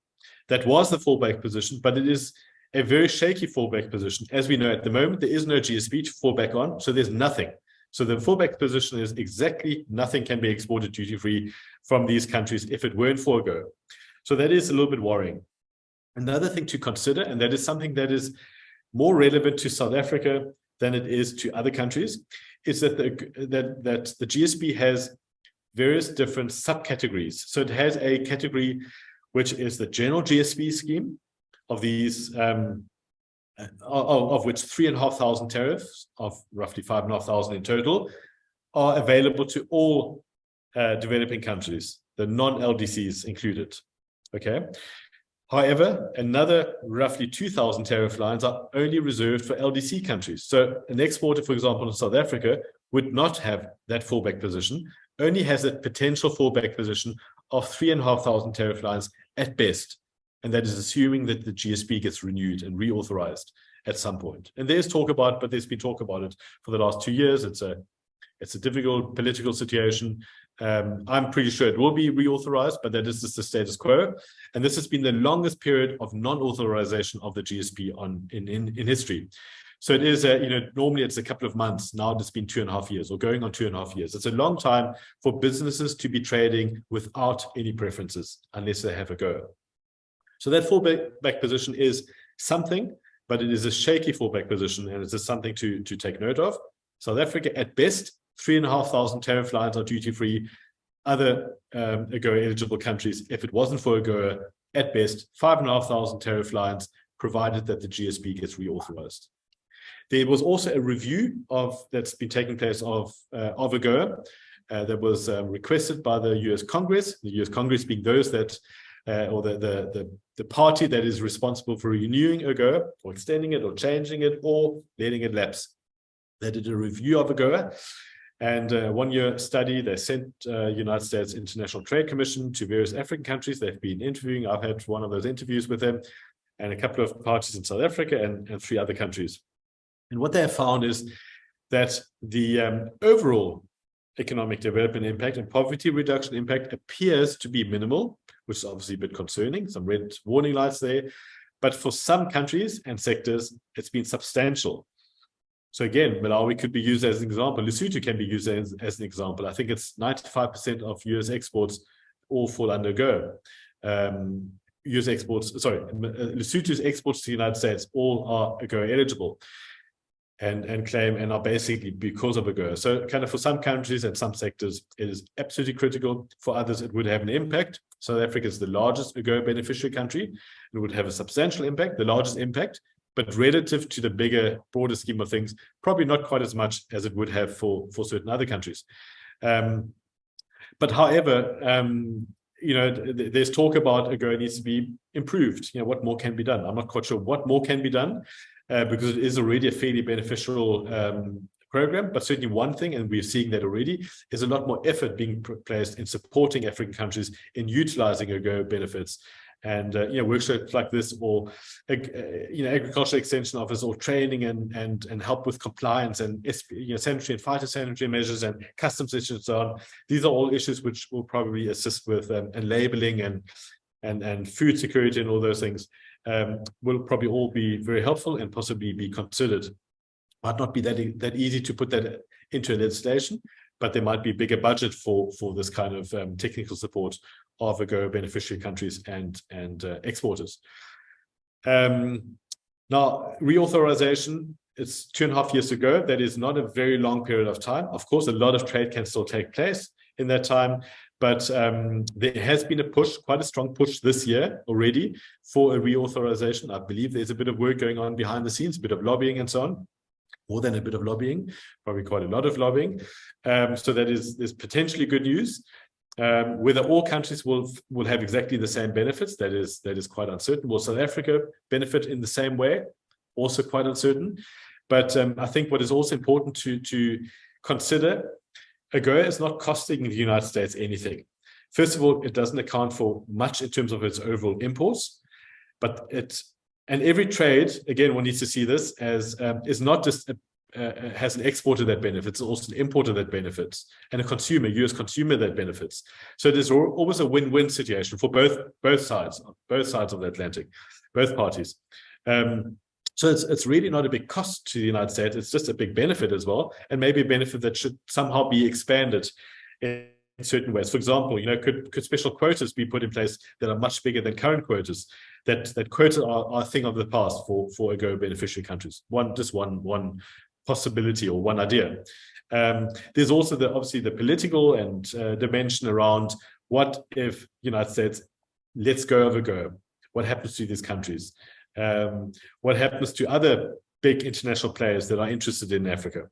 We have a bit of we had a Cold War a couple of decades ago, and we have a bit of a Cold War going on again. And there are a couple of countries that are very interested in Africa, and I don't think the United States, that's my very personal view, would let this opportunity and this goodwill gone that has been created over the last 23 years. So I cannot see AGOA just falling away, or at least being renewed and replaced with something bigger and better. But there is uncertainty at the moment. So that's just kind of just some comments on that. Now, just moving in terms of just slightly more practical, and that is, first of all, one slide quickly on product classification, and then how to establish AGOA eligibility for your product. So product classification is absolutely critical. If you don't have a correct classification, you're likely to run into a lot of problems at the US border. It's also classification. The correct classification is linked to the AGOA program indicator, the special program indicator. So product being AGOA eligible needs to be a product that is on the list, so to speak, one of these roughly 7,000 tariff lines. There are various consequences of misclassification and why it is so important to classify correctly. And this is something I think freight forwarders and those involved in the logistics process are much more acutely aware of. But just mentioning a couple of, it's obviously the most obvious one is that you are overpaying on duties because you weren't able to claim for preferences. That's a very obvious one. There are penalties for non-compliance, delays. Your container might be held up by customs as a result of incorrect tariff classifications. There might be fines. You might be blacklisted. The importer might be blacklisted. The clearing agent might be blacklisted. It could be charges against, if it's deliberate misrepresentation. Obviously, failure to benefit from AGOA preferences if you get it wrong. There could be disputes that drag on, special audits. Suddenly the exporter gets audited, the clearing agency gets audited, the importer gets audited. Preferential trader status, the registered trader, the importer might lose their preferential trader status, or the clearing company. All kinds of seizure of goods was mentioned early on, about goods being either destroyed or sent back. That's always a possibility. So it's just something very important to get right. So be absolutely clear on that. And again, what is important is when you're exporting to the United States, it's essentially you're importing into the United States. The US importer is importing from the AGOA beneficiary country. You use and you rely and you refer to the United States Harmonized Tariff Classification Code. So not the South African code or the Malawian code or the Zambian code, the US code. And up to the 6th digit, the harmonized system nomenclature or tariff classification system, which is essentially being managed by the World Customs Organization in Brussels, and every 5 years there's a review and there are changes that happen to the HS system, is only harmonized up to the 6th digit level. But that is not enough for international trade. That's good for maybe statistics and various other labeling required, but it's not good enough for international trade. You need at least the 8th digit, and I think sometimes even the 10th digit for correctly classifying your goods. And you need to rely on the US tariff classification system, not on the African tariff classification system, because the last 2 digits are not always the same, are often different. So a South African 8-digit classification system or classification code for your product might very well be different to the United States tariff classification code. And if you have it wrong, and they type that into the system in the United States at customs, there'll be a nil return. There'll be nothing. It'll be basically a misclassification. So it's just really important to know, and I think here it's important to work with your freight forwarder, your logistics company, but also with your United States buyer, because the buyer often has experience in sourcing that particular good and will also have information on the correct HTS code that they usually use, perhaps for the same product. Just because they use it for other products is no guarantee, but certainly is providing compelling guidance that is probably the correct tariff classification to use. So very important, the US code needs to be used, not the African code, and there are differences. Another very important thing to be mindful of when you look up the correct tariff classification code is obviously each tariff classification, each product has a unique tariff classification number. So that's the easy part. However, when you are searching or reviewing or researching the correct tariff classification code for your product, and you're using a keyword or a term, and you're looking at the tariff database and you can't find it because of that word that you're using doesn't appear, that is not because that product doesn't exist. It is because there are many products and many tariff lines which are so-called other, or certain good, not NESOI, not elsewhere specified or included. So basically, it's the mopping up within a certain subheading of goods, or a heading of goods, rather more importantly, subheading of goods, where your good might be classified under this slightly more generic tariff code, which is kind of, if you're exporting lemons, it'll be talking about citrus fruit and lemons and so on. But maybe you have a certain product that is certain, has a certain certification. It is what's the I forget the term now, when something, when goods have been grown without using pesticides and so on, it's been been organically grown, that has its own tariff classification code. And it might, just as an example, and this might be an incorrect example, but I'm just using it to illustrate a point, might be under a other category, or not elsewhere specified or included citrus tariff line. So just be quite mindful of that it is a bit of an art and a bit of a science to get the tariff classification code, and certainly use help from your freight forwarding, your logistics company, your shipping company, and the US importer to just double check, but don't just rely on them. Do your own homework, and it's quite easy to do your own homework, and I will show you how to do that in a few minutes. And then another thing to be very mindful of is that the United States tariff classification, and it was mentioned early on, you get the harmonized system, the international harmonized system, tariff classification system, is based on 99 chapters or 98 chapters. And I think it's 11 sections. So 11 sections, these are divided into 99 sections. 11 sections divided into 99 chapters. And then you get your 2-digit and your 4-digit, your headings and your subheadings, and so on and so forth, all divided even further.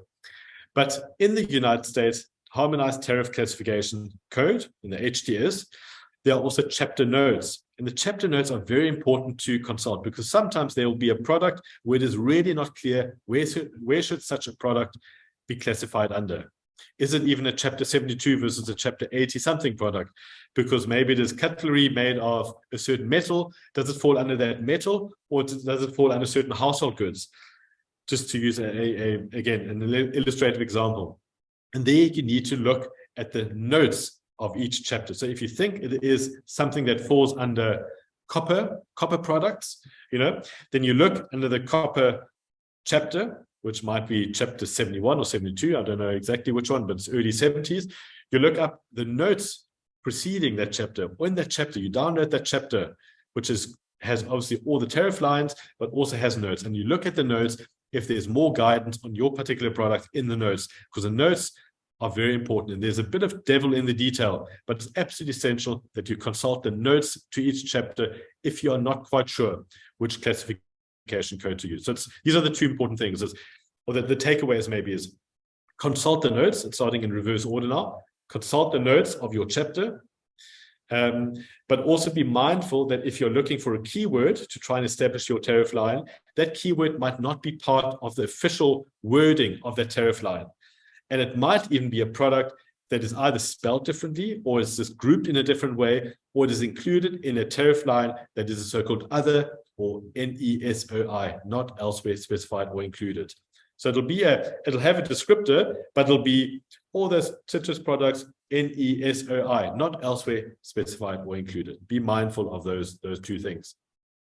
In terms of making it easy to obtain information, the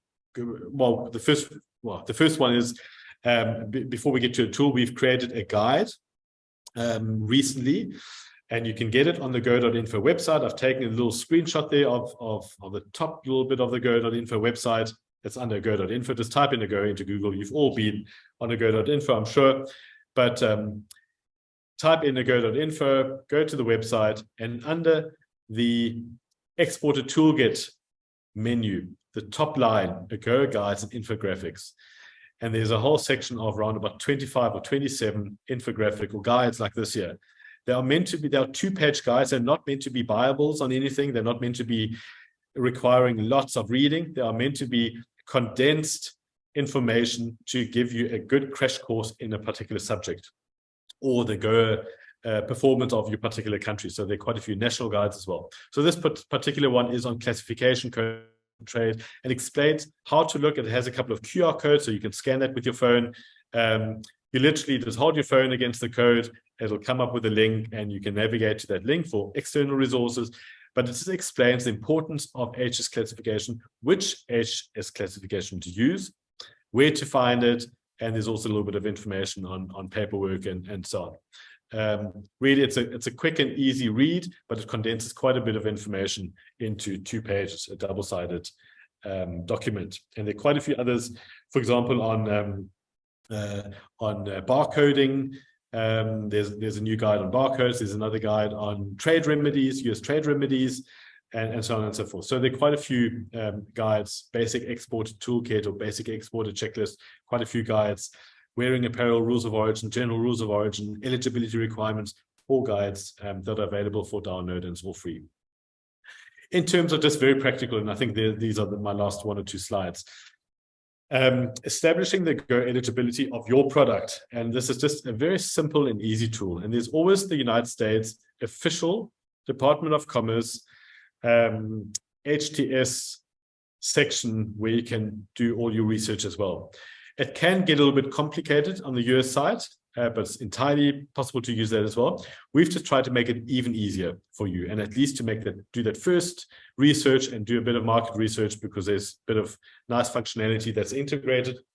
And in fact, other functionality that we are considering at the moment, and that is, for example, if you've done your research or you've run your query and you've gotten your product confirmed, this is what your product is, there'll be soon, I don't want to put a date on it, a functionality where you can print it. So you can download and print it. So it'll be a nice PDF document, which is not a certificate, not an official guarantee, because the information is what you've given in, basically. But basically, your results query with the information, the tariff code, the GSP status, the Go status, the full description of the code, the normal US import duties if you do not comply with the rules of origin, and so on and so forth. So it'll give you a nice little printout, and you can save that, which I think will be quite useful.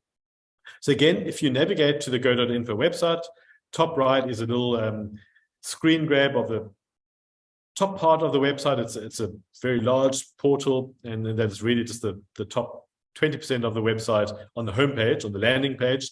Obviously, there are lots of sections underneath this, but basically, this tool is new, and all this interface is new on the front page to make it even easier for you to establish the correct tariff classification of your product, but also the Go status of your product and the GSP status and the US import duty on that particular product if you don't meet the paperwork or the rules of origin requirements.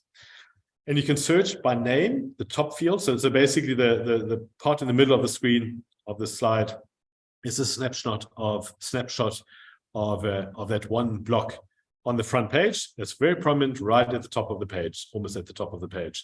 And it's got 2 input fields. So you can run a query based on a keyword or a phrase or a sentence. Don't make the sentence too long, because if it doesn't match anything that is in the official US tariff classification book, then you're not going to get a hit. So rather use individual words or 2 words possibly, but ideally start with 1 word that best describes your product. So for example, if it is oranges, use orange, as opposed to a whole long sentence on something, because orange is likely to give you lots of hits. Or you can, if you already know part of your HTS code, your product classification code, or you know your national classification code, you could try that. This requires the second field, so you can run a query either on a keyword or on a code, your tariff classification code. It does not need to be the full US code. It can be 4 digits, for example.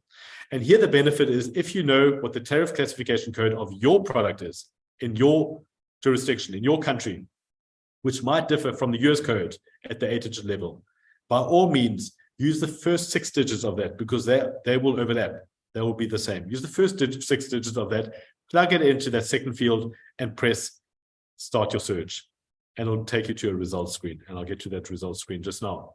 So if you've got 2 options, you can search by keyword of your product that someone describes your product, keyword or keywords, or part of a sentence, or by a code, the full code or part code. And the site is set up in such a way you cannot put letters into the second field. It's got to be numbers, no spaces. It forces you to use it automatically reduces the code to take away dots and spaces, and it limits the number. And yeah, so not much can go wrong. It just helps you a little bit in getting that input field correct. On the right hand side, that is simply a link to another section of the site, and that is view or download the 2022 HTS by chapter. In fact, that has just literally a couple of days ago changed to the 2023. So the latest chapters are all on there now. The latest rendition is, in fact, it's version 4 of 2023 is already on the site, and you can literally download every single chapter of the US classification code, which, when you download that chapter, has the notes, has all the products, and has the tariff codes and the special program indicators in there as well. So that kind of is also a nice reference material. I'll go to the next. So just using that example, if you have put in here, for example, cocoa in as a keyword in the top, I'm not sure if you can see my cursor, but in the top field here, if you put in cocoa and you press start your search, it'll take you to a results screen, which looks something like this. In fact, that results screen has quite a bit more information at the top. I've cut that off, I've cropped that off. And that, for example, explains what's the difference between the GSP status A+, A, and A star, for example. And a couple of other things. It provides an explanation on the D special program indicator for Go, and so on and so forth. I've just blended it out here now for purposes of the exercise. But the critical information is at the top of that page. So this is the results screen you get after you've inputted your query on the homepage, on the front page of ago.info. And this is just running a query on a cocoa. And you can see all of these and more, that's just part of the screen, are hits on the US tariff classification code containing the word cocoa. So it might be yogurt, which has cocoa in, fruit cocoa in, fruit and or cocoa. It has chewing gum, which has cocoa in, nuts with cocoa or cocoa coated nuts, sugar confectionery, and as you go down, all kinds of other, cocoa paste and so on and so forth. The first code is the US tarification code, the HTS, 8 digits in the first column. So that is quite important. That is what you will need for the paperwork, or certainly the US importer will need that for the paperwork. Second column is the description, the full description. That is not needed per se, but that might provide you some guidance when you fill in the details, the description on your form. Ruan can maybe comment on that later on, but that provides some kind of information on the wording, the official wording. So it is probably helpful. It obviously needs to be correct, but it is probably helpful to have this guide, the official language for that tariff classification code. The next column, the Go status column, you have different, and I will go to a live demo just now, and this is just one part of it here. You have D ago. Used to be just D. We've done some changes recently, in the last couple of months now, to make it even clearer and less ambiguous than before. So rather than just being a D, where you needed to know what does D mean, it now says D-ago. Obviously, in the paperwork, you don't put in D-ago, you would put in just the D. But it provides you as the user an explainer that this is indeed an ago eligible product. So it needs to have D-ago. If it is an empty field, like some down the line here, it does not qualify for ago. The second field is GSP, and and I will get to that just now, why there's or, because we are differentiating between the general GSP, the A+, the A star, and just the A. The A for all countries, A star for some countries, LDCs, and A+ for countries where there are certain countries that have been excluded from GSP beneficiary status. But this is basically a global search, ago yes or no. And just gives you, a GSP yes or no, and gives you that information as well. So you can see for those 3 products a little bit further down the line, or in fact the third one even on the line, not ago, that yogurt, not ago, not GSP. So it says non-GSP. Before it was just free, an empty field. Now it says non-GSP. So it does not qualify for ago, GSP. And the duty. And a bit further down the line, you see as well, 40 cents per kilogram plus 10.4% ad valorem duty. So basically, those are the duties that you face if you're exporting a non-AGOA, non-GSP product to the United States. There are no preferences for those products. There might also be other categories where it says not AGOA, not GSP, but MFN tariff is 0. And in fact, that's the majority of products are MFN 0. If they are not AGOA eligible and not GSP eligible, in fact, if they are AGOA eligible, they are almost always also GSP eligible. And in all likelihood, there'll be a duty. But if they're not AGOA eligible, if they're not AGOA eligible and not GSP eligible, there's a good chance that there's no duty. Some will have a duty, but many do not have a duty because it's MFN 0. Don't forget to press go, top right corner, to run the query. And then if you run the second query, so there's no confusion in the system, there's a button here, top left, that says clear filters, and it just removes basically your fields that you've put in, your query results, and basically gives you a blank screen again, or rather the full list. What I want to just do is give you a brief practical demo for a couple of minutes, because what it is also useful for doing this, having this tool here, is you can run partial queries, and I make the comment here, conditional searches. And why is that useful? You can, for example, do a search on products, for example, oranges, an orange. You say now you want to export orange marmalade, and you want to see, or just orange products, and you want to see which are the products that are AGOA eligible, which are the AGOA eligible products but not GSP eligible. And why is that useful when the GSP is around? At the moment, it is useful anyway, but it is useful when the GSP are around. Those are the products where your competitor countries and other countries do not get any benefits when exporting to the United States. So it's only AGOA eligible countries that get their benefit because it's AGOA eligible. And you can run a query.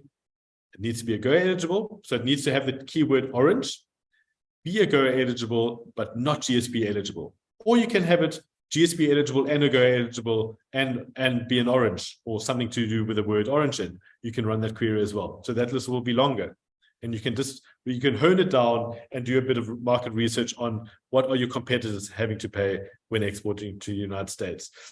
And I'm going to just, I'm already sharing my screen, but I'm going to just quickly go onto my screen. Is my screen still being seen? The go.info website. Can someone confirm? Rex, can you confirm? It's just your slide is being shown. Okay, then I just need to change something on the new share. Okay, sorry, just a sec. Okay, is this working better? Yeah, it's working now. Okay, so basically that's just the go.info website, and I'm not going to really spend much time. In fact, let me just I'll get to that just now. This is the go.info website. It's obviously got lots of news and lots of data and lots of all kinds of things. Quite a focus on the US-Kenya negotiations at the moment, and so on and so forth. There's tons of information, 15,000 or 20,000 articles, about 150 data sets, etc., etc. Lots of guides, lots of toolkit resources, lots of downloads. I mean, I'm just clicking on the download section. Each of these sections has dozens of documents in. There's literally anything around AGOA. A lot of market studies, all available for free download, and it's all very easily accessible. But just focusing on the AGOA eligibility, or product eligibility, which kind of what I'm here for today, and just to give you a brief practical review of that, or view of that. So it's housed under the about AGOA.info, so about AGOA section, AGOA products database. But basically, you don't even need to navigate to that. You can literally on the front page, this section that I've just been dealing with, you can just use this here as well, and just input straight from there, and it'll return the full section on tariff classification and AGOA eligibility. But let me just navigate to it manually and go to product database full, and that should take me there now. So you can these kind of concertina in and out, a bit of extra information on guide to the classification codes. What does a D, A plus, A star refer to, and so on and so forth. Things to know about the HTS classification and introduction. Just a couple of extra kind of bits of information. but we've recently just put this onto a concertina thing so it doesn't become too noisy and to clog up the website. And rather, this is the tool, so to speak. And this is the entire tariff database. You can see at the bottom here, 154 pages of line items, roughly 11,500 tariff lines. They can all be searched via this tool. And just, as I mentioned just now, the correct HTS code is here, the one that the United States database uses, or the tariff classification that the schedule of the United States uses. This is what's relevant, not your national schedule, your HS8 code. That's not relevant. It's the United States code that needs to be used. It's all here. The description, and as I mentioned just now, the column where you can restrict your query, or that gives you, or limit your query to certain subfields or secondary indicators. Under AGOA status, all is all, apparel, textiles, and just general AGOA. So AGOA with a D, as a special program indicator, is all AGOA eligible countries. And then because there are special provisions for textiles and clothing, these have a special indicator here that also needs to be used when importing into the United States. So you can also review these here separately. GSP status, again, all is a default, and you can do a search only for A star, A plus, and A star, A plus, and so on are all explained a little bit under the basic guide here. A is for all GSP countries, A plus, and A star. As I mentioned earlier on, or many times now, it is a little bit moot at the moment because the GSP is currently not reauthorized, but I do expect it to be reauthorized at some point sooner rather than later, and this all becomes relevant again. So you've got that AGOA status that GSP status that you can search for, and you can even do a search for only free items if you wanted to. But let's just, for example, orange. Yeah, I did that early on. So I want to look up oranges or certain orange product. I've just pressed go here, and these are the results. These are all 27 line items that feature the word orange in. So it already has everything with an orange. AGOA or not AGOA. The first one, fresh oranges, major export category from South Africa, is AGOA. It's not GSP. Very important. Why are we exporting so much? Because we are certainly being helped by not having to pay 2 US cents per kilogram, 1.9 US cents per kilogram on these exports. It is not AGOA eligible, GSP eligible, but it is AGOA eligible. This next one is free, peel of orange or citrus. It's free. It's not a GSP product either, and it's free under MFN 0. So there's no preference in this tariff category. The second one, first one, yes, second one, not. But basically, essentially what I'm trying to point out here, this general query that I've run, just on the word orange, on the keyword orange, and press go, as I'll do again now, is literally, and it takes literally a second or two to give you a result, gives all hits of the United States tariff classification code that you will need for AGOA exports containing the word orange, if you do not know the correct tariff classification code that you have. And here on the left-hand side, you can see which one best suits your product, which is relevant to your product. If I want to confine this search further and say, I only want to see AGOA products and all GSP. So I'm running a query, still on orange, AGOA, yes, it must be an AGOA product. So I don't want to see the second one, this peel of orange. It's not an AGOA product. It will not come up in my review, in my return. So I've done okay. And there's a shorter list now, not 27 anymore, 26 only. Okay, because all GSP are included. And then I can also say not GSP. So it must be AGOA. So I want to get that benefit under AGOA, but I want to have a product that is not GSP eligible. I don't want to have competitors. At the moment, we don't have competitors under preference because of the GSP expiry. But normally there would be 120 or 190 countries competing with us potentially because of GSP. So I'm running a query, orange, keyword, AGOA status. Yes, I want it to be AGOA, but I don't want it to be a GSP eligible product. In other words, non-GSP. And I press go again. So now I'm down to 8 tariff lines. These 8 are where some of the real benefit of AGOA lies. Previously, obviously GSP as well, a benefit. And at the moment, GSP, if something is GSP eligible, it's moot because of the expiry of the GSP. But this is where the real benefit of AGOA lies.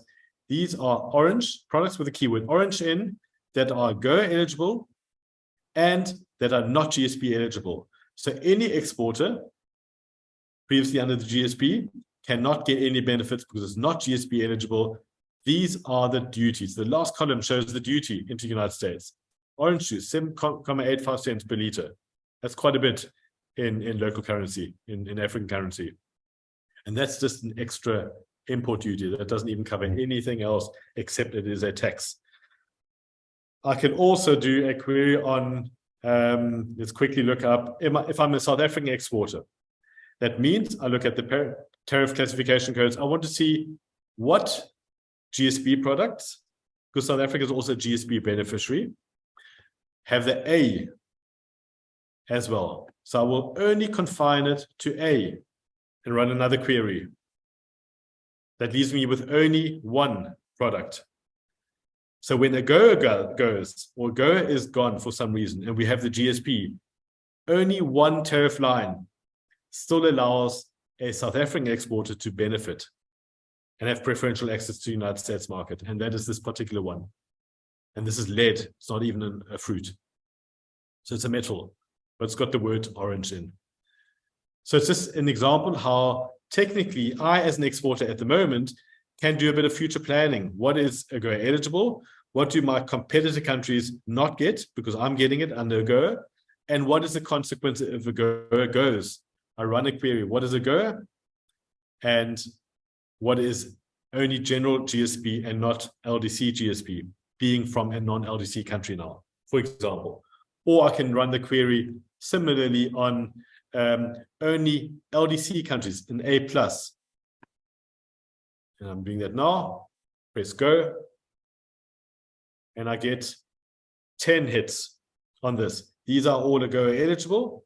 If AGOA goes, all of these 10 are still GSP eligible. So if your product is one of these here, using the keyword AGOA, orange now, you will not lose out provided that the GSP has been extended. Play around this. I've just tried to use some basic permutations. I can now also clear the filter again. I've pressed the clear button again, and it says here, filter's cleared, and I get the full database again. And I could spend all day going through 11,500 tariff lines, or I can run a query for a particular tariff line. And let me look at leather uppers, for example, for shoes. 1050. I know the tariff classification code. So I'm putting the full tariff classification code in here. Press go. What does it give me? It gives me that line. Formed uppers of footwear of materials other than leather. Sorry, okay, not leather. Yes, it is AGOA eligible. No, it is not GSP eligible. The duty is 26.2% if I don't claim my AGOA preferences. So that is my margin of my marginal benefit, my preference margin as a result of having AGOA eligible status. Very important. If AGOA goes, this is what I'm paying, 26.2%. So it is very consequential if there isn't AGOA for this particular tariff category or this product line. I think yeah, that kind of wraps up what I wanted to say, and I hope this part about the more practical tool makes sense and is helpful. But do please play around with it. It is quite powerful in the sense of running these partial queries either based on the keyword or based on partial tariff classification code. So, for example, I can just put in 6406 now, 6406. And do another query, and I'll probably get far more products. You can see all of these fall under 6406. These are all uppers for footwear. And I can see which ones are AGOA eligible. The majority are. Most are not GSP eligible. So my competitor countries in other continents do not benefit at all. And this is the MFN tariff that they face. Some are free. I can also just say, which are free. Press go again. And I get this here. These are those categories that are duty-free anyway, irrespective of a go. I need no certificate, no nothing. Doesn't need to be originating in my country, or doesn't need to fully comply with the rules of origin, because there's no import duty on these particular uppers in these tariff lines. Again, play around with the drop-down menus. You can run partial queries based on keyword or HTS code or both, and see where it leads you. It is potentially quite powerful. But otherwise, it is, if nothing else, it is powerful for helping you establish the correct tariff classification code and description and a go status and tariff if you don't comply with the rules of origin of your export product. And on the front page, if I just click on the logo again, and I want to look at the full schedule, you can click on here. And if you want to find it, and this is the download schedule, if you want to find it manually, go to About AGOA and click on United States tariff schedule by chapter. And I've just clicked on that. And every single tariff chapter of the United States, and this is the latest version, the 4th version of 2023, can be downloaded here. So for oranges, I can, it was under chapter 8, for example, say now I'm an exporter of oranges. I click on chapter 8, it will download bottom left corner, and I'll say open when finished. It should be opening now. And this is what the chapter looks like. You can see all the details in here as well, all the countries which have preferences in the United States. But most importantly, on the first page, it has the additional US notes for that chapter. Look at that, at those notes. There's a lot of devil in the details. Okay, let me just go back to my PowerPoint. And I think that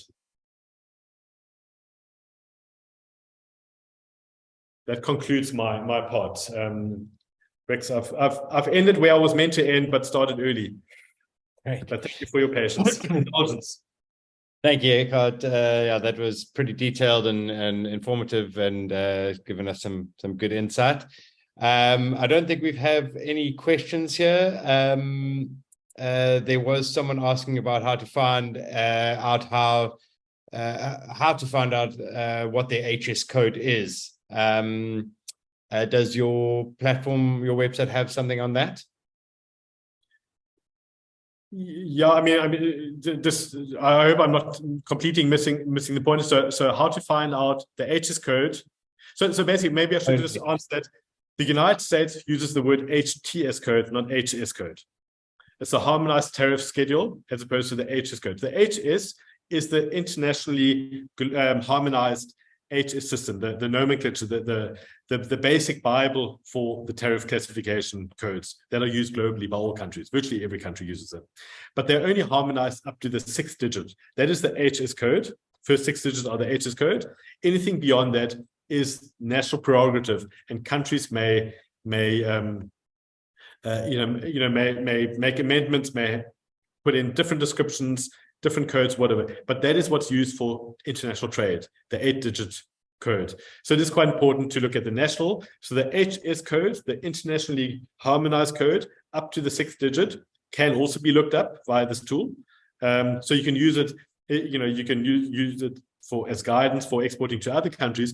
But just be aware that the full code that this tool gives you is the United States HTS, is not the global HS code. And the HS code forms part of the HTS, but only this first 6 digits. The first 6 digits are the HTS code. Beyond that, it becomes the HTS code, the harmonized tariff schedule code of the United States. Brilliant. So that's yes. That system of yours can actually help them find their HS code if they follow that method. The first 6 digits are the HS code, basically. Great.